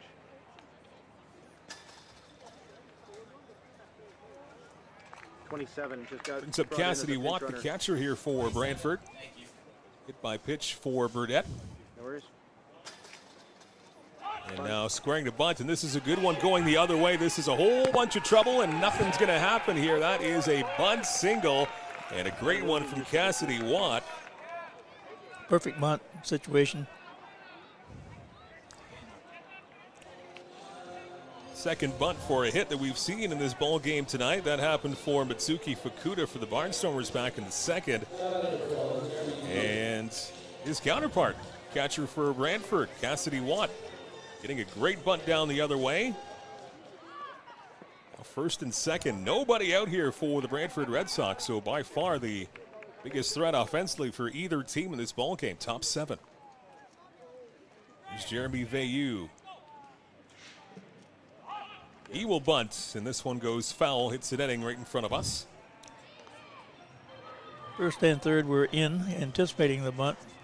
2 men on, nobody out. No 0-0. Want to get the runners moving, put both of them in scoring position. They're ready to sacrifice an out to advance the runners. I don't even see the top of the fence. Torres is your pinch runner for Nick Burdett. Matt Torreson, pardon me, is now the pinch runner at first, now second base, as he was moved up after that bunt single, so he is at second. Cassidy Watt at first after that bunt single. 2 on, nobody out here. 1-1 the count on Jeremy Veilleux, left fielder for the Sox tonight. Here's the 1-1, another square to bunt, and perfectly placed there for Matt Katsuka. Ahead of the count, 1 ball and 2 strikes. Exactly what he needs here with 2 on and nobody out. Strikeout would be very helpful in this situation. He's set. Here's the 1-2 pitch. Got him! Strike 3 called outside part of the plate. He gets the call, and that is, as Ed Myers predicted, well, he gets the out. Strikeout, 1 out. And Garrett Day now warming up in the pen for Chatham-Kent. Good eyesight. That was good. No, that's all Dan Dominguez. That is all Statsman Dan right there. He's got the best eyes out of all of us, really. Well, he says he's my son, Dan. He doesn't even have the greatest eyesight either. You almost have to run to the bullpen to see him from here. Day warming up. 2 on and 1 out now for Brantford. Here's Lucas Bateman, swing and a miss. Good velocity. Still getting up there for Akatsuka. Still able to throw him in there. Bateman at the plate. Orskin at second and Cassidy at first. Swing and a miss. You can hear that pop of the catcher's mitt of Vakuda. Swing hard. I know we don't have the technology, but it'd be really nice if we could get the velocity of these pitches. It would give us a better idea of how hard they are throwing. Get a radar gun? Yeah. Maybe for year 3. I know we said that last year for year 2. Maybe for year 3. That was our Christmas wish. We got a couple of wishes granted for year 2, so maybe radar gun will be year 3. 1 ball, 2 strikes on Lucas Bateman. He is 0 for 2. He's grounded out and struck out. Akatsuka looking for another big punch out here. Pitch, just getting a little bit of it. Last little piece of that bat on the end. Yep. Getting just a little bit of that baseball. Stays alive at 1 ball and 2 strikes.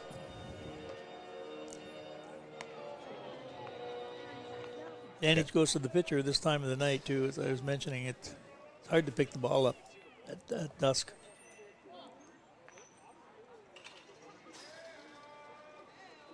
Back at second. 1-2 pitch, just low, a little bit outside 2. Even up 2 balls and 2 strikes on Lucas Bateman.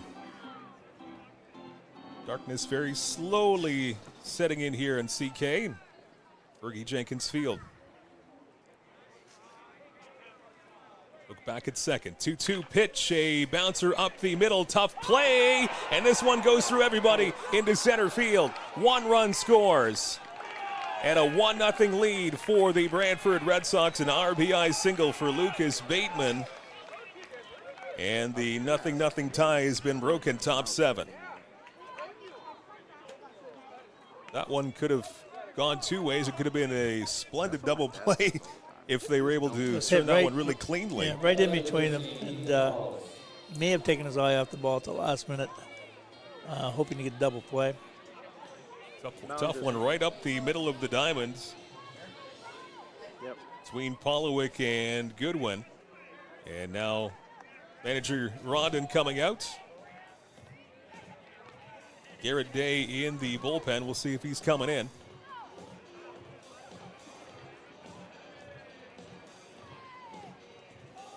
Big old meeting of the minds at the mound.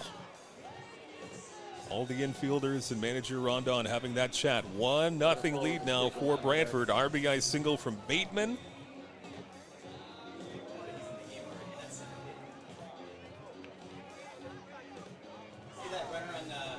Again tomorrow, there's more baseball. Afternoon baseball, 2:05. Guelph Royals will be in town. Guelph winning earlier on today. They had an 0-2 start to the season. And they're going to leave the pitcher in. Number 9. Manager Rondon said what he had to say. Now he goes back to the dugout. Guelph in town tomorrow. Their 1-2 record will be here at 2:05 at Fergie Jenkins Field. CKBarnstormers.com. Get your tickets for that. And still lots of baseball to play here tonight. Runners at the corners. And first pitch is slapped foul. This is Ethan Paulus, your number 9 hitter for Brantford. First and third base are prepared to come home if the ball's hit to them, and shortstop and second base are in double play depth. They don't want to give up another run at this point in time. This one fouled straight back at us. Good rip. Getting a little bit of that baseball. And Akatsuka now up, no balls and 2 strikes. Trying to keep the damage just at 1 run. Across here for Brantford, top 7. Paulus 1 for 2 in the night, singled his last time up in the 5th. Here's the 0-2 pitch, swing and a miss. He struck him out. Big strikeout from Akatsuka for out number 2. And strikeout for Scott Curry of TD Wealth. And no bigger strikeout for Akatsuka right there. Big one, yeah, real big one. Second out of this top of the 7th inning.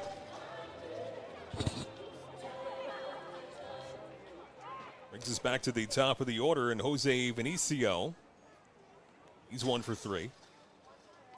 Swing and a miss. Gets away from Fukuda a little bit. He goes back to grab it. Vinicio 1 for 3, single, 2 flyouts, and he's been caught stealing. Based on that movement of that pitch, Akatsuka still has a lot left in the tank. Some good movement still. 0-1 pitch, just a bit outside. Fukuda holding the baseball right in place, trying to get a favorable call from Blake. Called inside, 1 ball and 1 strike.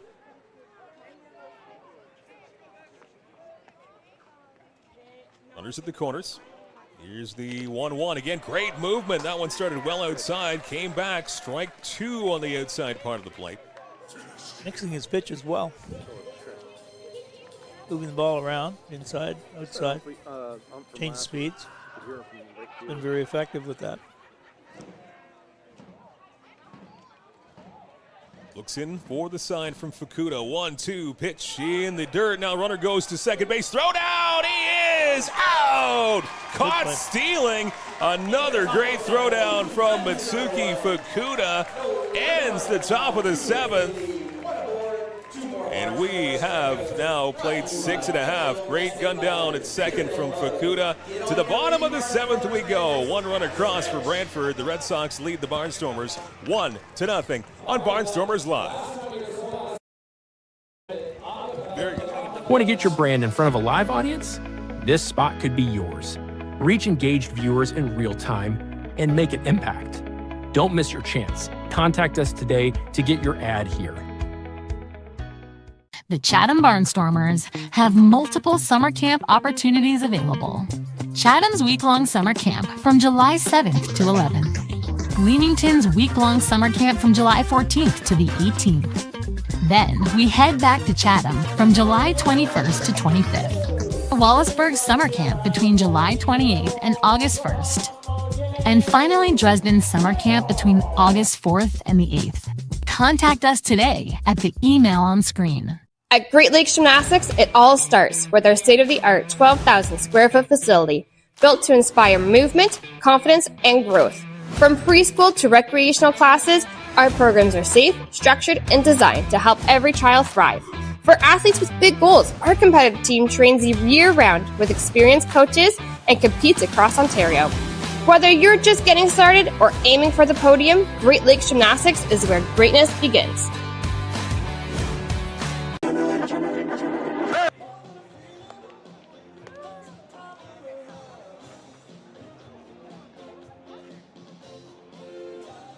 We're into the bottom of the seventh here. Fergie Jenkins Field in Chatham, corner of Tweedsmuir and Queen. Mike Renier along with Ed Myers. We're all here tonight. Pete Cobb on the field. We'll talk to him after the game. Cole Dupuy, Eric Shaw, our producers. Dan Dominguez, our statistician, back for year 2 of Barnstormers Live. Glad you're with us. Fan favorite Mitsuki Fukuda leads off the bottom of the seventh. And that comes right off the heels of another great throw behind the plate from Fukuda. It was an interesting play to end the inning. Sort of a delayed steal with the man on third. Fukuda didn't hesitate to throw through second. Second baseman Morrison made a great play on a short hop, tagged him out before the run crossed the plate from third, which meant no score. So, score is 1-0. Brantford, bottom of the seventh. Great pitchers battle all night long. Barnstormers trying to tie it up at least here. Bottom 7, a sweeping curveball outside and low. And now quickly the catcher goes out to talk to his pitcher Arbach. And relief pitcher Cross. Oh, sorry. There was a bit of a communication, just like there was up here in the booth, a little bit of a communication breakdown between the battery mates. 2 balls and no strike on Mitsuki Fukuda. Bottom 7. Barnstormers down by 1, trying to match that run at the top of the inning for Brantford. Arbach is ready. 2-0 pitch, rides low. 3 balls, no strikes. Good eye here from Fukuda. Trying to mount the comeback here, bottom of the inning. Hollowick and Goodwin will follow him at the plate.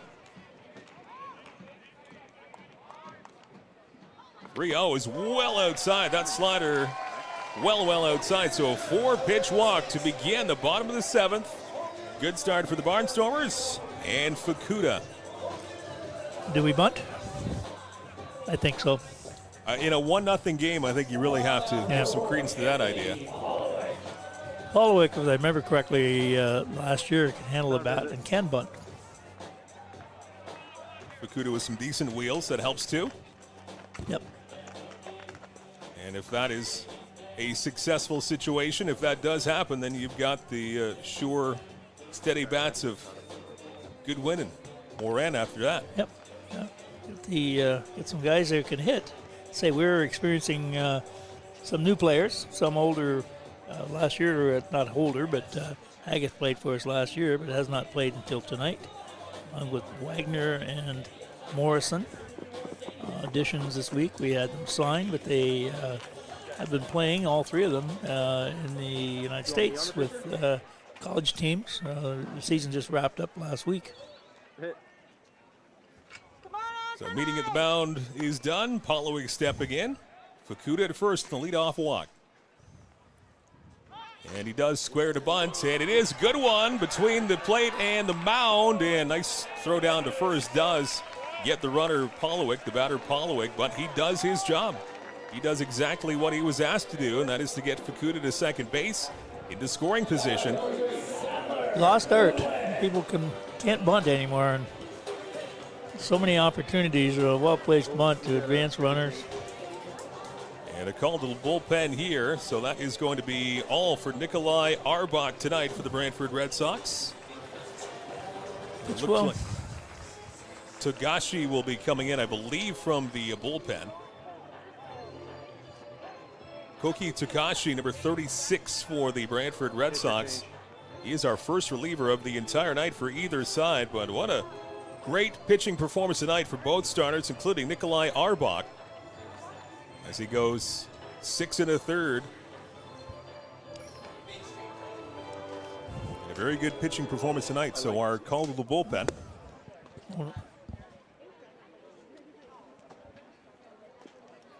Our first call to the bullpen, it is brought to you by Main Street Credit Union. Your financial future always in good hands, just like this new arm coming into the game for the Brantford Red Sox. Banking that is invested in you. We welcome in Main Street Credit Union. Barnstormers live this season. Koki Togashi. It's a pretty high, it's a very small sample size, but a very high ERA of 27. That's what you get when you only pitch an inning and a third, but not really a pretty inning and a third, with 2 hits, 4 runs. Now you throw in 4 walks into the mix too, so right now early on, not great control for Togashi. It's tough this time of the year. You have a bad inning and that ERA balloons up in a hurry. Remember that ERA, it's figured out the number of earned runs given over 9 innings. So if you give up 6 runs in 1 inning, and multiply that by 9, that's your ERA. So it's easy to balloon up and very difficult to bring back down. Koki Togashi, the first reliever for either side tonight. He is into the game. A pivotal moment here, bottom of the 7th. 1-0 lead for Brantford. They scored the only run of the game, in the top half of this inning. And now we've got a runner in scoring position. 1 out, Sadler Goodwin. The big RBI chance here to try and tie this up.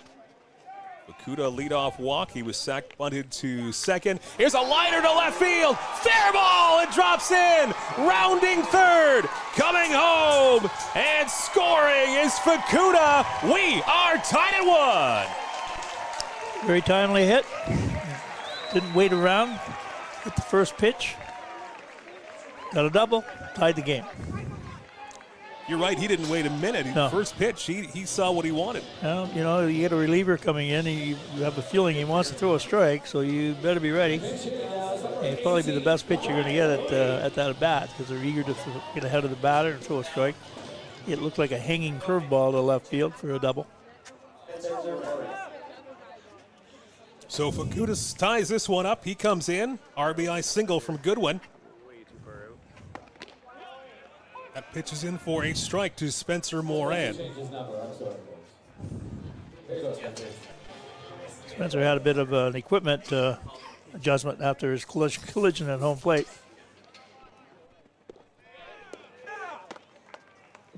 Pitch is low and inside. Might have strained a vocal cord with that. I had to recover for just a second there. Pardon me. 1-1. It's a brand new ball game. Just thinking about it. Just, choked up a little bit. Pitch misses the strike zone. 2 balls and a strike. We get a chance to see that play again. That was quite a collision. Both guys hit. The runner was going at top speed, and catcher stood his ground. Swing and a miss. 2 balls, 2 strikes.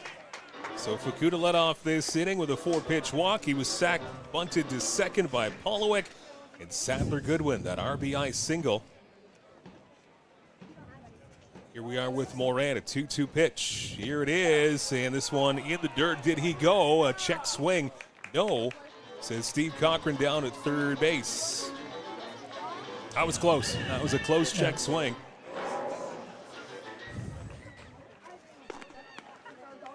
Three balls and 2 strikes. The count is filled up. Another big situation here for Moran. And with Goodwin in scoring position at second. 3-2, low ball 4. He draws the walk. Good at bat, good patience, good eye for Moran. Two Barnstormers on base, first and second now, still just one We did out. that a lot of times last year. The third base would watch the second for the steal. And it won't be Trent Sillett here as Constantino will get his first at-bat.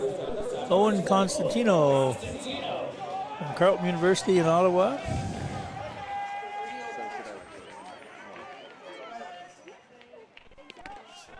Takes the first pitch, Ian, for a strike.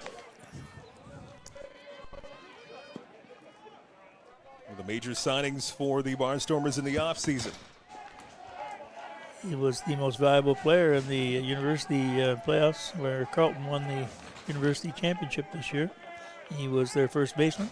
He's also played some junior college ball in St. Louis Community College for a couple of years. And he's still 21 years old. So he's played a lot of ball at a young age. In a pressure-filled situation here, bottom seven, we're all tied up at one. Swing and a miss from Constantino. Again, he was looking for extra bases on that. Koki Togashi, the relief pitcher for the Red Sox. 2 on, 1 out. Here's the 0-2 pitch, and that one just outside, despite the framing of the catcher trying to get the call. Watt unable to get the favorable call from the umpire, Blake.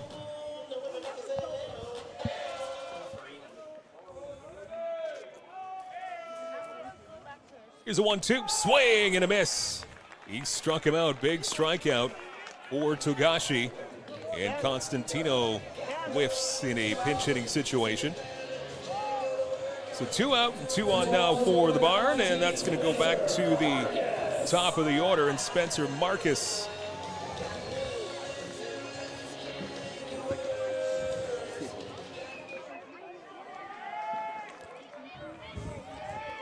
Sometimes they'll dance just to distract the pitcher a bit. First pitch to Marcus, gets a little bit of it. Maybe also part of the catcher's glove gets a bit of that too, fouled off.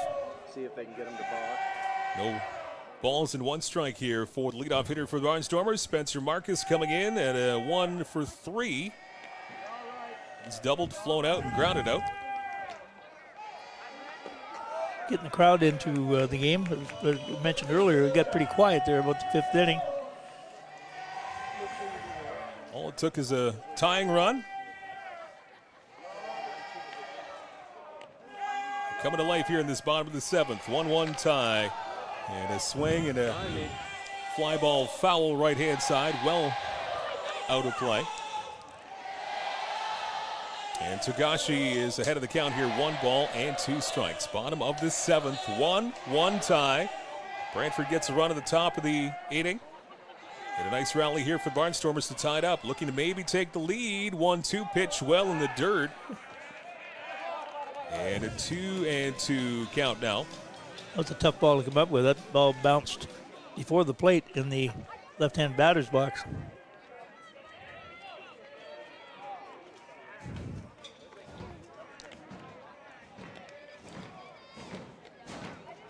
Two way inside, and lots of chin music there. Moran just gets out of the way.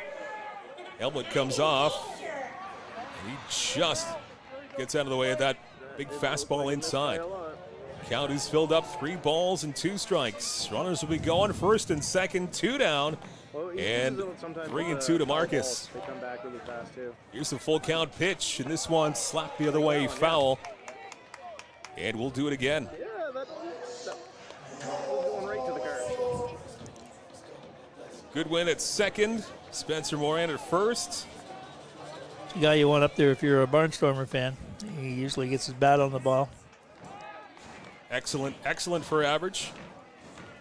Nice extra base hit would certainly go well. 3-2, and this is right back up the middle, right back to the pitcher. And a 1-3 putout from Togashi will end the 7th inning. However, the Barnstormers able to tie things back up again with the RBI single from Sadler Goodwin. 7 complete. We're tied at 1 with Brantford and CK. Barnstormers Live.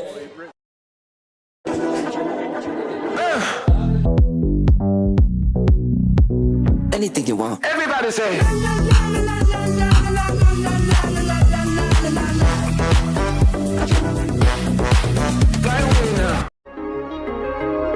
My name is Spencer Marcus, outfielder for the Chatham-Kent Barnstormers from Chatham, Ontario.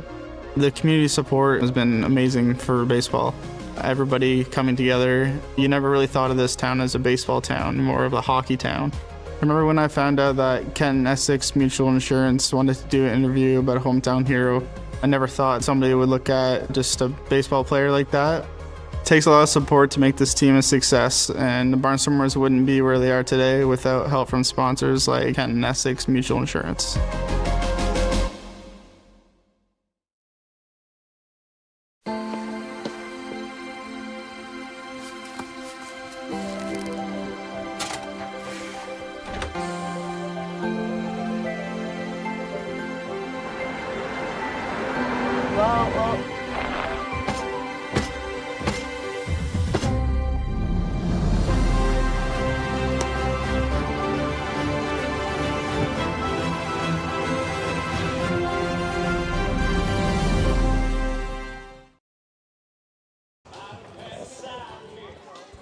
Top of the 8th inning here at Fergie Jenkins Field. Another call to the bullpen for the Barnstormers. And our call to the bullpen is with Main Street Credit Union. Your financial future always in good hands.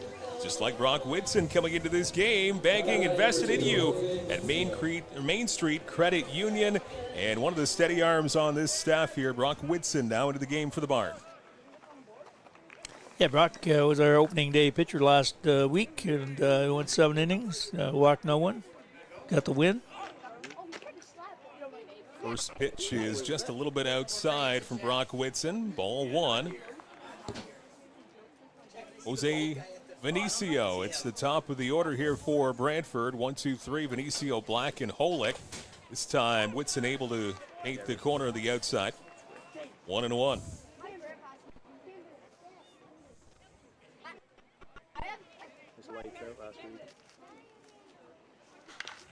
This one stung foul along the right-hand side. Good cut by Vinicio, but well foul.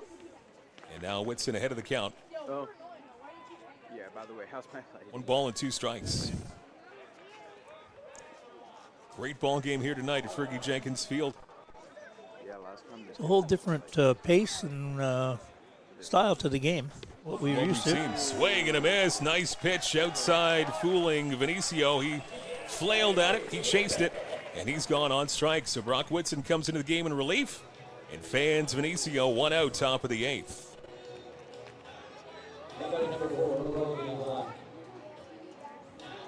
I'll bring up Brody Black, the right fielder now for Brantford.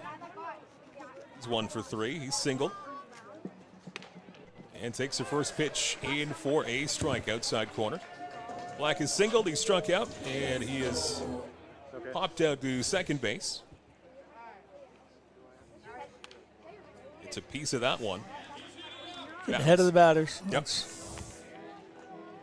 What you want to do, and really just to put out any kind of rally after you're able to put out a great bottom of the 7th, tie up this ball game, and get the sure-handed Brock Whitson to calm things down a little bit. 0-2 pitch, sails outside a little bit. 1 ball and 2 strikes.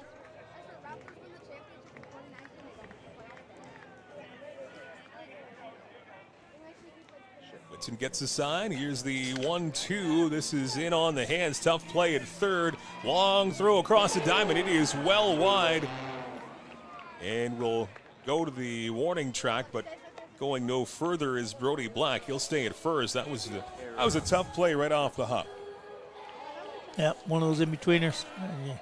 Anthony Pollard charging it. His throw wide.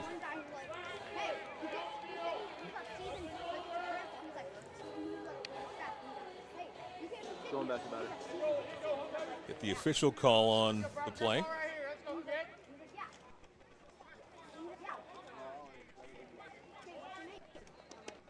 Nice movement of that pitch from Whitson. Just outside, though, doesn't get the call. 1 ball and no strikes. Tim Holick now the batter for Brantford. Hit. Official scorer says hit for Brody Black. 1 out, 1 on. Swing and a miss. Nice movement again from that pitch from Whitson. Tim Holick. 1 ball, 1 strike. Infield double play depth. And this goes right up the middle. Could be two. The second one on the first. Double play. Gets the Barnstormers out of the inning. Nice range for Morrison. He turns two. Let's go to the bottom of the eighth. We're still tied at 1 at Fergie Jenkins Field. It's the Red Sox. It's the Barnstormers. It's Barnstormers Live on your Saturday night. Still selling critical illness insurance. Still selling retirement savings plans. Still selling group benefit plans. Still selling life insurance. Still selling disability insurance. Are you selling insurance? Not today. Play ball.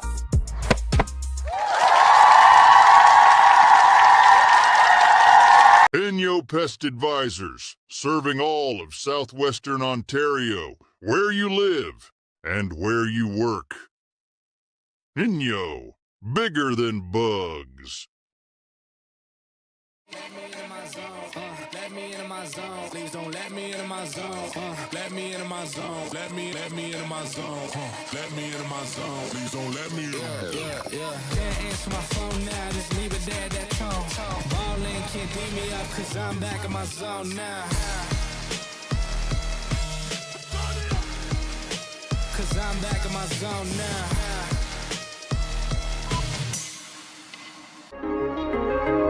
My now. name is There's a box score, and that's very indicative of what we've seen tonight. It's a great ball game, pitching duel. 1-1 tie between Brantford and Chatham-Kent. Welcome back to Fergie Jenkins Field. Bottom of the 8th inning. Mike Renier along with Ed Myers, along with the rest of the crew, Peter Cobb, Cole Dupuis, and Eric Shaw, your producers tonight. The statistician Dan Dominguez, all here at Fergie Jenkins Field. And Ed, we have been treated to one heck of a ball game. Yeah, for anybody who likes to watch good baseball, good defensive baseball, we've had a little bit of everything. Some really solid defensive plays. Pitching has dominated, and we're looking at a 1-1 tie in the bottom of the 8th inning, and we're enjoying quite a ball game. Did I just get a raindrop on the screen? Back in there for the Red Sox, it's Togashi, and this one skied off to the left-hand side. That's well foul. It's Evan Morrison, Timmy Wagner, and Braxton Haggith, your 2-3-4 hitters for the Barnstormers. Bottom of the 8th. It all tied up at 1. These are 3 players playing their first game for the Barnstormers. Good effort all around here tonight. This pitch, nice movement right down the pipe. Good movement there on that slider from Togashi as he took over from Nikolai Arbach, the starting pitcher for Brantford, putting forth a great effort tonight. This one well outside and high. 1 ball and 2 strikes on Morrison. 0 for 3 coming into this one. 2 groundouts. 3 groundouts, pardon me, for Morrison. Togashi ready. 1-2 pitch. High and bit outside. Evens up the count at 2-2. That little delayed leg kick for Togashi. It throws your timing off if you're anticipating a ball coming at a certain time and it's not there yet. 2-2 pitch, slap the other way, and just foul. That one a little bit too far the other way. Barnstormer fans wanted that to be tucked in just inside the foul line, but it remains 2 balls and 2 strikes. This at-bat continues from Morrison, battling hard. Left-handed batter, that's triple territory if it crawled along the left field line. Talked about that a lot last year, but there's just a lot of territory it seems to cover over there. Togashi ready? And the 2-2 pitch, and this one slapped up the middle. Shortstop picking it up, and Benicio to first. Good speed, just getting Morrison by half a step. That was a little bit closer than what you might have expected. He got down there in a hurry, yeah. Good hustle. Real good. So good for Morrison. Good hustle anyway, but it doesn't translate into a hit. 1 out here, bottom of the 8th, and that will bring up Timmy Wagner. Full points for Wagner's walk-up song being Freebird. Very good. And this one, a broken bat into shallow right field, backing up the second baseman to make that play. In the outfield grass was Lucas Bateman. And a quick at-bat there for Timmy Wagner, second out of the inning. Sawed him off. I broke that bat right at the handle.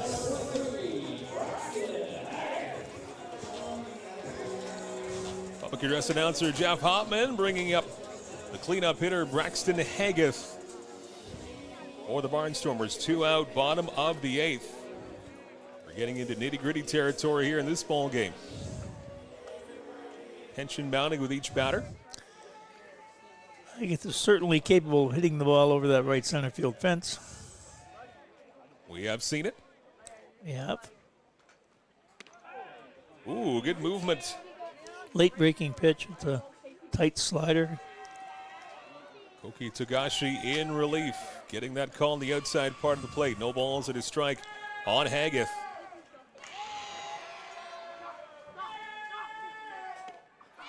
Pitch outside that time. Evens it up at 1 ball and 1 strike as both sides of the crowd trying to get the other side rallying the troops. What? Credit people for not leaving. Still a full crowd here tonight at Fergie Field in the 1-1 tie. This one goes a bit high. And outside, Braxton Haggith working the count to 2 balls and 1 strike. Bases empty, 2 outs, bottom 8. 2-1 pitch outside. Good eye here from Haggith, working the count now to 3 balls and 1 strike.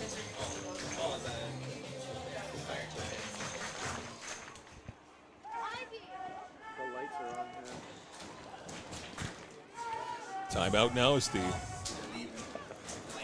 they're taking off.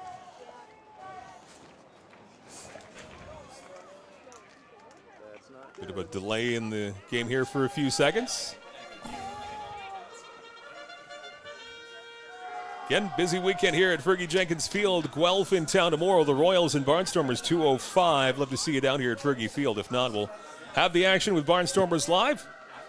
Chris McLeod and Ed Myers will have the call tomorrow afternoon, 2 o'clock start time. 3-1 pitch, swing and a miss. The heat brought there by Togashi. And Haggith unable to catch up to that one. So we're all filled up. 3 balls and 2 strikes. Nobody on. 2 out, bottom 8.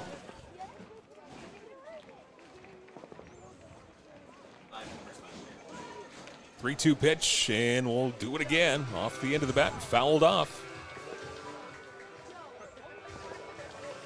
So we continue to see the trend of some great at-bats on both sides here tonight. Going a long, long way. Multiple pitches, full counts. There have been some real battles. It's a different type of game that we've been used to. 3-2 pitch, swing and a foul tip. Oh, nope, swing and a miss, and they tagged him out. So it's a strikeout of Braxton Haggith. Didn't get a piece of that ball, and it's a strikeout for the pitcher Togashi. We've played 8 complete, no runs across, and we go to inning number 9, all tied up at 1 with the Brantford Red Sox and the Chatham-Kent Barnstormers. To the 9th we go on Barnstormers Live. My name is Spencer Marcus, outfielder for the Chatham-Kent Barnstormers from Chatham, Ontario. The community support has been amazing for baseball. Everybody coming together. You never really thought of this town as a baseball town, more of a hockey town. I remember when I found out that Kent Essex Mutual Insurance wanted to do an interview about a hometown hero. I never thought somebody would look at just a baseball player like that. It takes a lot of support to make this team a success, and the Barnstormers wouldn't be where they are today without help from sponsors like Kent Essex Mutual Insurance.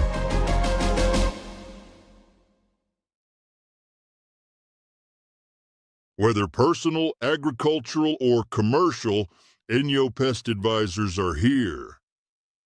Inyo. Bigger than bugs.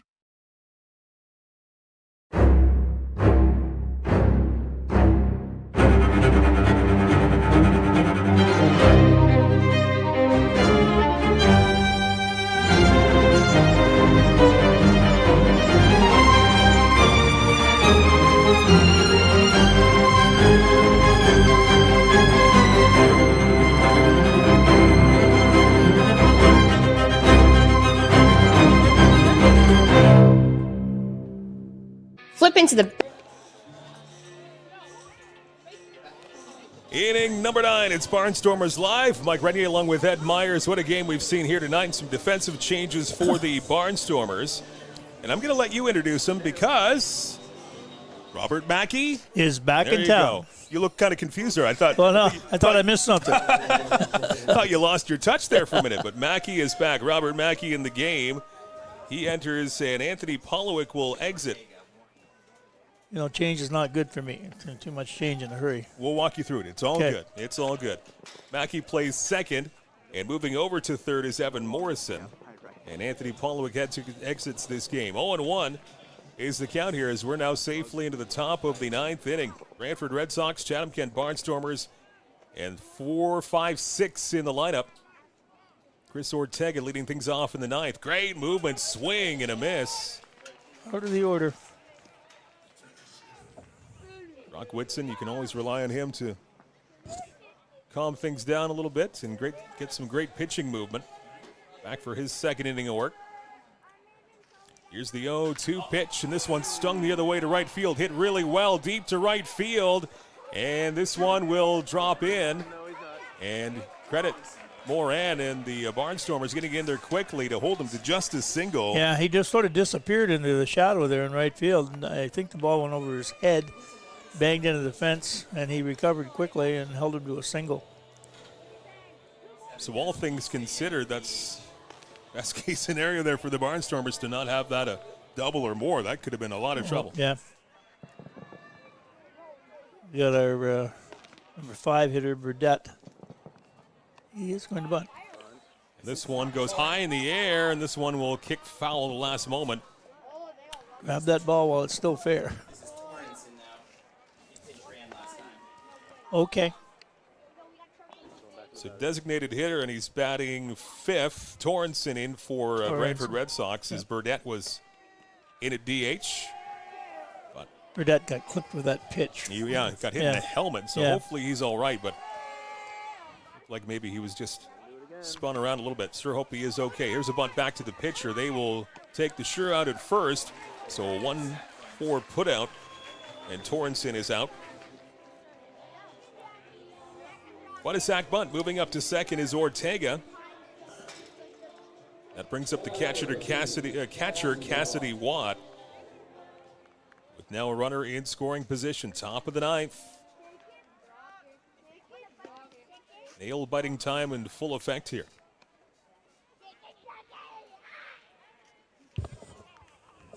He had a bunt single his last time up. 1 for 3. One gets away from the pitcher a little bit. And Brock Whitson, his second inning of work. Watt has bunt single. He's popped out and struck out. Now trying to get back into it here, top of the 9th. Whitson back to second. Now he lets a pitch go. Nice pitch on the outside part of the plate. Gets the call on Cassidy Watt, the catcher. The thing that's encouraging about watching the game is 2 very good sacrifice bunts. In an era when people don't care to bunt or can't bunt, it's good to see. 0-1 pitch, a bouncer to third. Picked up, looking the runner back to second, all the way across to first. And unable to dig that one out. And that's going to be a throwing error. Unable to dig that one out was Wagner at first. And they're going to get Morrison on the throw across. So E5 will be the call. And it remains just 1 out in the inning. Good dig at third base. It looked like both ways. It looked like the first baseman might have gotten the short hop too, and it just sort of rolled up the cuff of his glove. So here's a chance for Jeremy Veilleux of Brantford Red Sox. He's got an opportunity here with runners at first and second, just 1 out, top of the 9th. First pitch goes inside to him.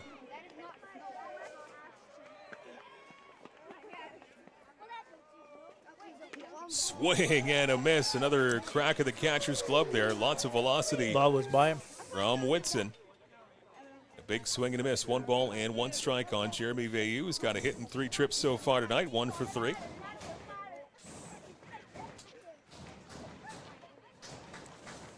One pitch. This is a grounder to third. Step on third for 1. Across the diamond to first. Double play! Nice hop over at first base. Timmy Wagner to complete the double play. Just what the doctor ordered for the Barnstormers as we go to the bottom of the 9th and a chance to win for CK. We'll see if they can pull it out. Bottom 9. Come up and join us in just a moment on Barnstormers Live. Flip into the best summer ever at Great Lakes Gymnastics. Our PA Day, March break, and summer camps are packed with gymnastics, games, crafts, and non-stop fun, all in a safe, state-of-the-art facility. Spots are filling fast, so register today.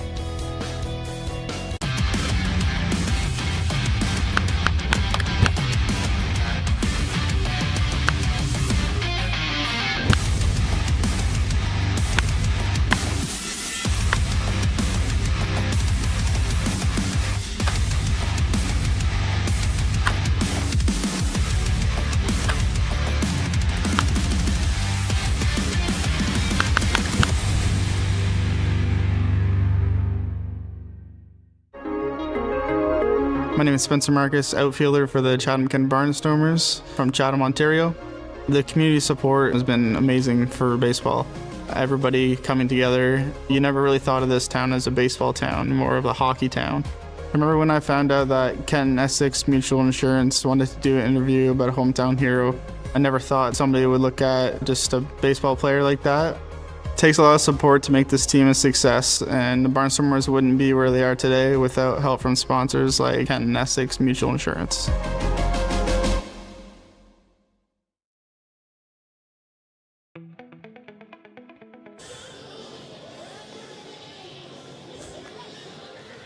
Bottom of the 9th here at Fergie Jenkins Field. What a game here in CK tonight. Barnstormers Live with Kent Essex Mutual Insurance Company, Ontario's trusted insurance provider. Mike Renier along with Ed Myers, and we have seen one whale of a ball game, and we'll see if CK can end it here. We've seen a little bit of everything. Lots of great defensive plays, some timely hitting. I mentioned 2 sacrifice bunts in the same game. We don't see much of that anymore, and it's old-time baseball. It's back, and it's a 1-1 tie, bottom of the 9th. Here's Fukuda for the Barnstormers. He gets a lot of lumber on that one, but fouls it off to the right-hand side. Koki Takashi remains in the game in relief for the Brantford Red Sox. Both runs scored in the 7th inning. Brantford gets the 1-0 lead, but the Barnstormers coming right back bottom half as Fukuda takes this one inside at 1 ball and 1 strike. 9 hits for Brantford, 5 hits for CK.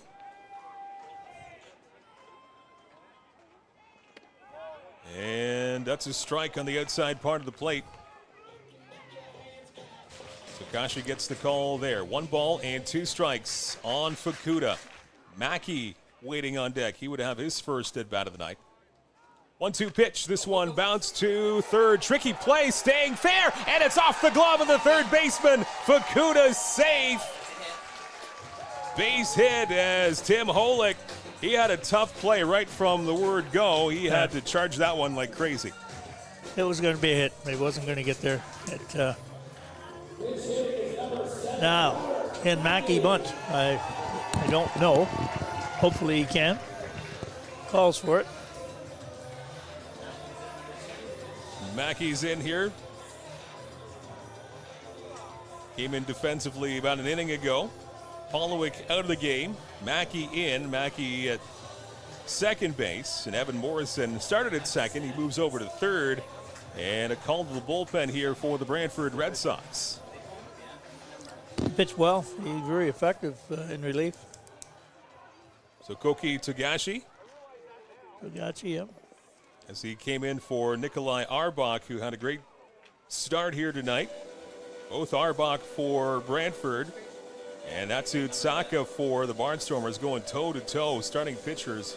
Again, as you mentioned, Ed, we don't see that very often in the IBL. No, we are obviously in our sophomore year of playing ball in the league, but we saw some pretty high-scoring contests last year. A lot of them were anything but pitching matchups, and we certainly have seen a classic pitching matchup tonight with all sorts of defensive plays, great plays. It's amazing how many great defensive plays have come up in this game, both teams. We can see a 15-14 game, or we can see a 1-1 game bottom of the ninth here in the IBL. Yeah, we had a couple last year that went on. We almost brought out our chili recipes last year. We've been talking about it all year. We've been talking now. This is our second year, and we still haven't brought out one chili recipe in a blowout game. We have enough to get us through. Call to the bullpen for the Brantford Red Sox. Another one brought to you by Main Street Credit Union. Your financial future always in good hands. Banking that is invested in you with Main Street Credit Union. And Klepper is the new reliever for Brantford. Colbert Klepper, an Edmonton native from Alberta, so he gets high-pressure situation here, bottom of the ninth, as Klepper comes in for the Red Sox, taking over for Tagashi, who took over for Arbach.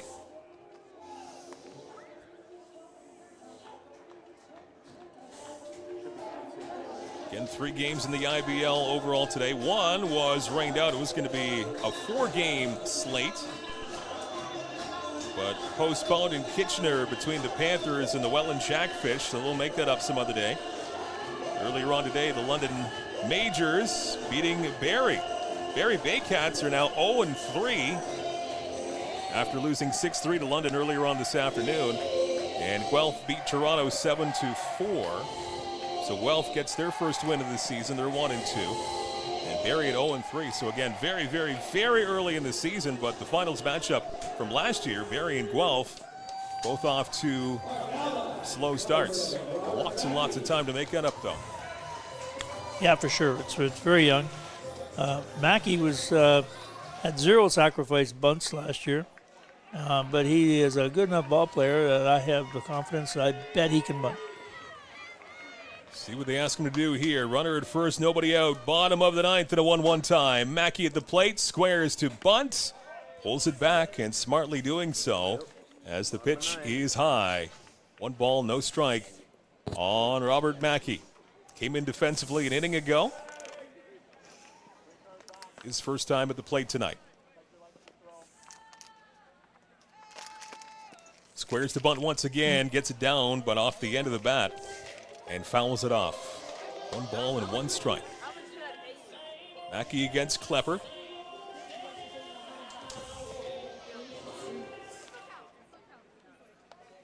Barnstormers trying to end it here and avoid extras. Another day game tomorrow, so short rest for the game against the Guelph Royals tomorrow at 2. Another bunt square down. This is a good one. Picked up at third. Quick look at second.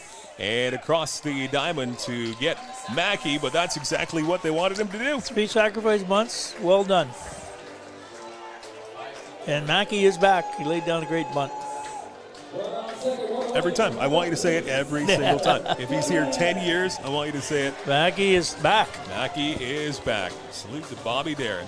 I talked to him. He even knows this year who Bobby Darin was, so that's a big step. And he initially didn't know. No. Right? Okay, yeah. Because why would he? Different generation, 20-something, for sure, yeah.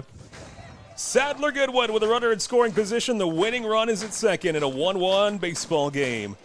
Bottom of the ninth. First pitch sails outside, and a slider outside of the zone. 1 ball and no strike on Sadler Goodwin. An RBI single his last time up. That tied the game up at 1. Back in the 7th. Trying to work that same magic here in the 9th. Runner faking going at second. That pitch in for a strike. 1 ball and 1 strike. Fukuda trying to psych out the defense to the pitcher a little bit, trying to go to third, but puts the brakes on quickly. 1-1, the count on Goodwin. Fukuda at second, 180 feet away from the winning run. 1-1. Runner goes, swing and a miss, and a great jump by Fukuda. And no throw down to third base. That's how big of a jump it was. And some good speed from the catcher. Yeah, and they were holding him on tightly at second base. I was thinking the second baseman was playing over so far that there was a big hole between first and second base. But then he stole. We've seen everything in this game. Winning run 90 feet away. 1-2 on Goodwin. Looks over at third and the runner. 1-2 pitch, swing and a miss. He struck him out on a pitch that the bottom fell out of it, and Goodwin strikes out.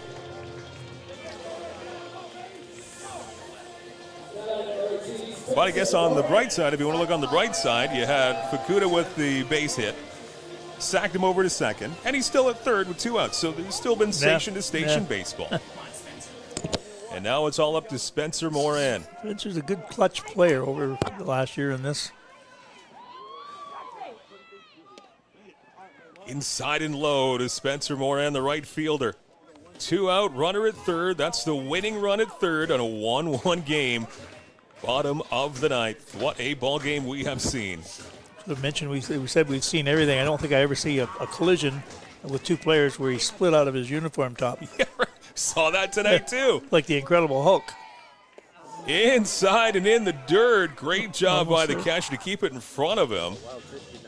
And Cassidy Watt might have saved the ball game right there. If that went to the backstop or maybe off to the side, this game could be done. Real home field advantage here too. If you're catching, you got to be really careful because that's a brick wall behind you.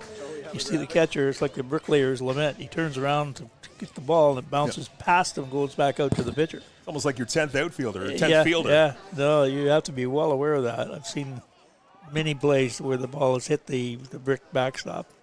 2-0 on Moran. Here's the pitch, and that does hit the outside sliver of the plate. Favorable call there from Bob Lake, home plate umpire tonight. 2 balls and 1 strike on Spencer Moran. Great night at the plate. He's singled, he's doubled, he's walked. 2-1, and a little squibbler back to the pitcher. Picks it up, throws to first, and gets Moran by a couple of steps, and we are going to extra innings. Some free baseball coming up here. To the 10th we go in a 1-1 ball game between Brantford and CK. It's Barnstormers live on your Saturday nights.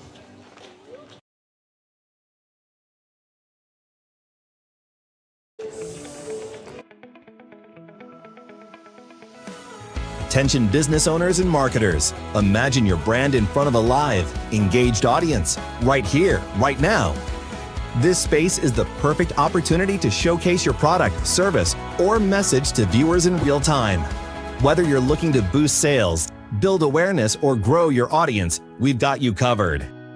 Don't wait. Secure your spot today. The second annual Barnstormers Golf Tournament takes place Tuesday, July 15th at Willow Ridge Golf and Country Club. Barnstormers' own Garrett Day will also be in attendance. To register, contact us at the emails on screen.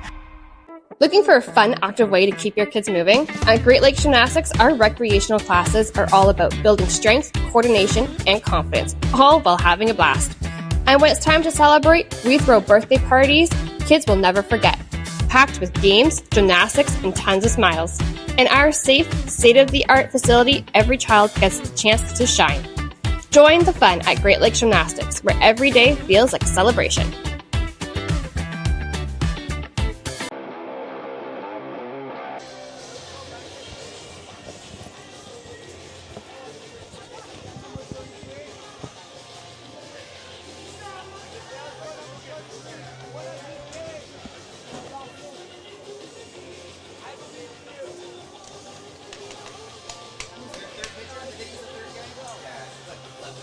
Yeah.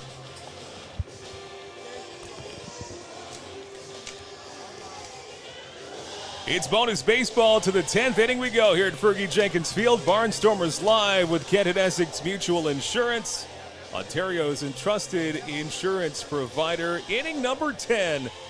Mike Renier along with Ed Myers. How late will we stay up tonight? We'll find out.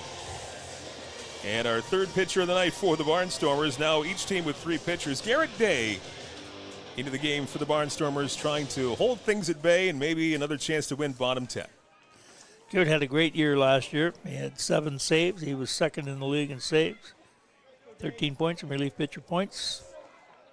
Third place with 5 saves. So wait a minute, I'm not sure what that repeated itself. I guess he had 1 relief win and 2 losses in relief, but he had a fine closer debut for the Barnstormers.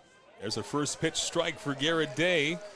Again, that ghost runner at second base. That is Jeremy Veilleux, who ended the top of the 9th with that double play, that huge defensive play for the Barnstormers. He is your ghost runner at second. Top of the 10th at a 1-1 tie. Outside and low, 1 ball and 1 strike. It's added an entirely different dimension to the extra inning strategy. You know, do you try to move him over to third? Do you bunt him? You know, what do you do? Single obviously would bring the run in. Day looks back 2 or 3 times at second. Nice pitch. Doesn't get the call. Everybody here wanted a strike call there to Lucas Bateman, but no dice. It's 2 balls and 1 strike. What is your take on the ghost runner? What do you like it? Do you not like it? I didn't at first because I'm more of a traditional baseball fan, and I've learned to live with it. It does certainly expedite the end of the game. They don't seem to go very many innings once they get into extra innings. Usually an inning or 2, and the game is resolved. There's a whole bunch of strategies. I was watching the Tigers one night when the Hinch faked the bunt, bringing the third baseman in, and the ghost runner stole third. And now we got a man on third, nobody out. Next guy hit a fly ball, tagged up, game over. 2-2 pitch. Nice movement. Strike 3 called. Great curveball from Garrett Day. And that just stunned Lucas Bateman, completely handcuffed him. And that is a huge strikeout to begin the top of the 10th inning. And Veilleux remains at second base now with 1 out. I didn't like the ghost runner at the start, and I'm not going to start to like it now. Mostly because of my stubbornness. I refuse to. So there. Yeah, that's just the long and short of it. But that's where we are. Now here's a chopper, other side, opposite field. That's Ethan Paulus. Well, I think it came as a result of the pressure that was being put on baseball because of the length of the games. You know, where they had shortstops and backup catchers pitching to finish, you know, because they ran out of relief pitchers, and there was a lot of pressure put on to speed up the length of a baseball game. 0-1. This is stung to left field the other way. Nice play by Haggith. Back to second, trying to double him off. Oh, just safe at the second base bag, but a great heads up from Haggith. Relaying it back to Mackey at second. And that was an extremely close play. Yeah, it looks like he got hung up. Took one too many strides, and he sort of got himself hung up in between second and third. Scrambled back. Just got there in time, but a strikeout and a line out to left field. 2 outs. Ghost runner still at second.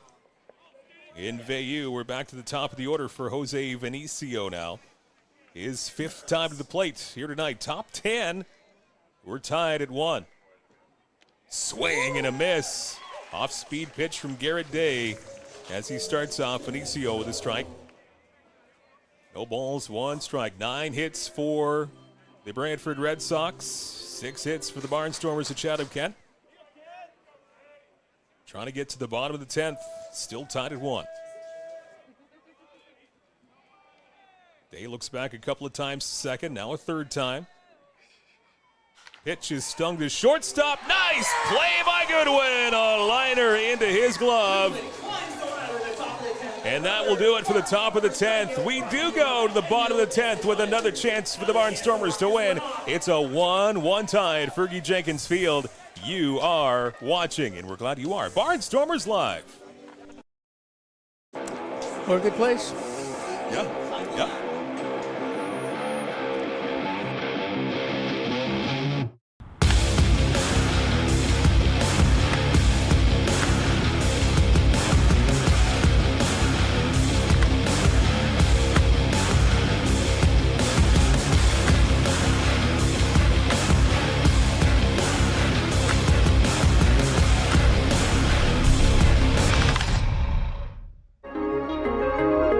name is Spencer Marcus, outfielder for the Chatham-Kent Barnstormers from Chatham, Ontario. The community support has been amazing for baseball. Everybody coming together. You never really thought of this town as a baseball town, more of a hockey town. I remember when I found out that Kent Essex Mutual Insurance wanted to do an interview about a hometown hero. I never thought somebody would look at just a baseball player like that. It takes a lot of support to make this team a success, and the Barnstormers wouldn't be where they are today without help from sponsors like Kent Essex Mutual Insurance.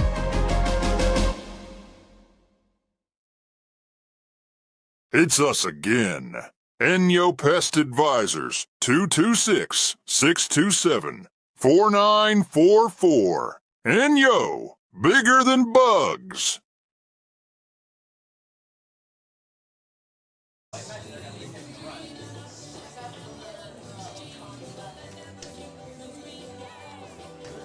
Bottom of the 10th inning here at Fergie Jenkins Field. We're still going. We're tied at 1. Great ball game here on this Saturday night.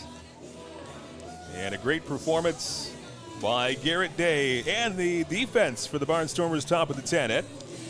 Yes, we keep saying one inning up tops the previous inning, and more good plays.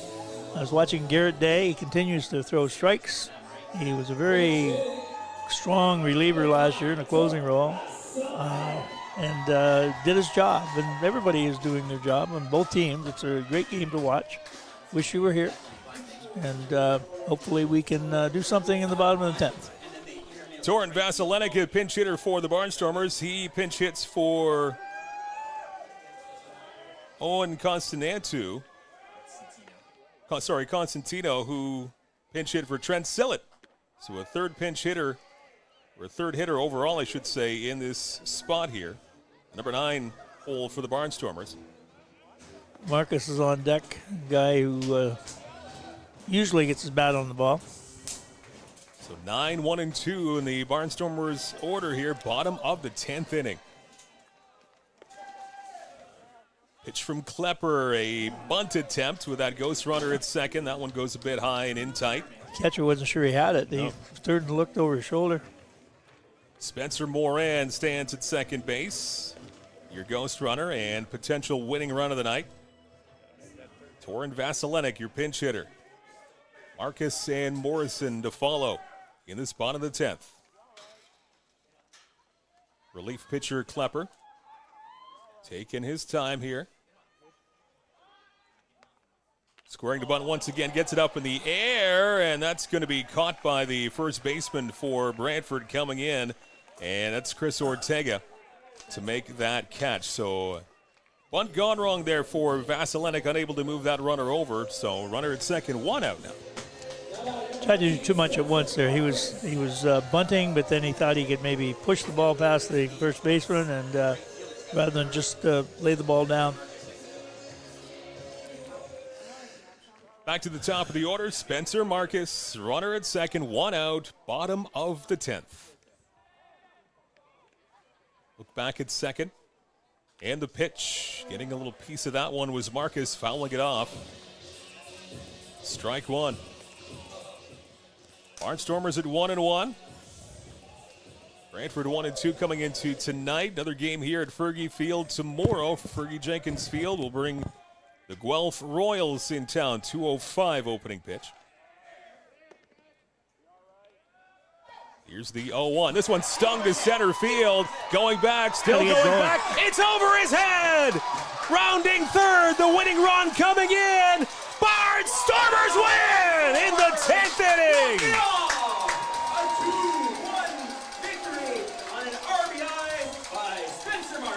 Spencer Marcus, your hero, bottom of the 10th, and the Barnstormers win.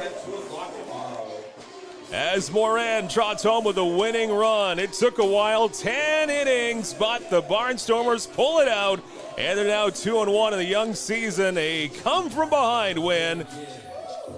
As it was a Brantford 1-0 lead in the 7th, the Barnstormers replied, bottom of that inning, and win it in 10. A walk-off for the Barnstormers on this Saturday night. And I think we saw almost everything we could see in a baseball game. We did. It was a great ball game. For people who enjoy baseball, for what it's worth, you saw every type of defensive play, timely hitting, great pitching.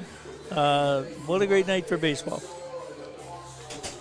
Great play. As you mentioned, the starting pitching, you couldn't have asked for anything better for both sides of for both teams here tonight. Right. No, they did their jobs, and the relievers came in and did their jobs. And I don't know how many double plays there were, but I know we had at least 3 and possibly 5 total. I'm not sure on that, but everything that could happen did happen in terms of defensive moves. Great plays at the plate, relay throws. Let's go down to Peter Cobb with the player of the game.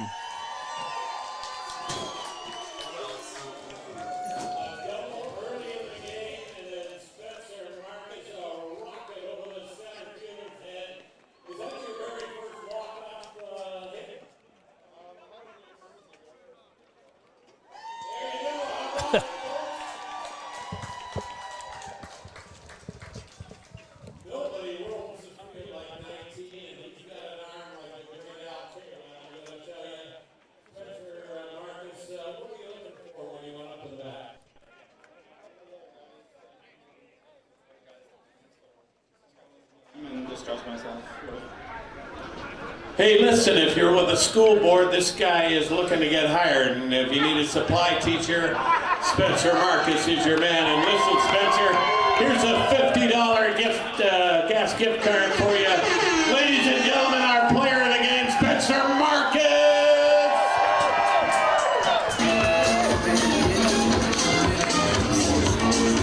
All right, we'll send it back upstairs to Mike Grenier. Peter Cobb, Spencer Marcus, the hero of the night for the Chatham-Kent Barnstormers. Spencer cash against Spencer as Moran comes in with the winning run, bottom of the 10th, and we saw some high drama pretty much all night long, Ed. It really did. It's hard to talk about the highlights. There were so many of them, it's hard to pick one out. Starting right at the very first of the game, we saw plays at the plate, we saw double plays, we saw some great fielding plays for both teams, great pitching, 3 sacrifice bunts, which was amazing to me because we don't see sacrifice bunts anymore. All 3 were successful, and Intercounty baseball is be really proud to watch this game tonight. It was well played, and I think it speaks well for the future for both teams.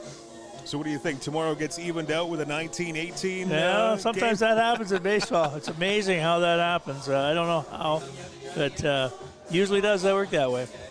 So the Barnstormers, they were able to get one out tonight, a 2-1 win in 10 innings in front of a good crowd here tonight at Fergie Jenkins Field, and probably another good crowd tomorrow afternoon. We're right back at it, 2 o'clock on Sunday afternoon. The Guelph Royals will be in town, and that's going to be another good test for Chatham-Kent. Yep, and we'll all be here and ready to go, and hopefully the boys get a good night's sleep and are ready to go again tomorrow afternoon.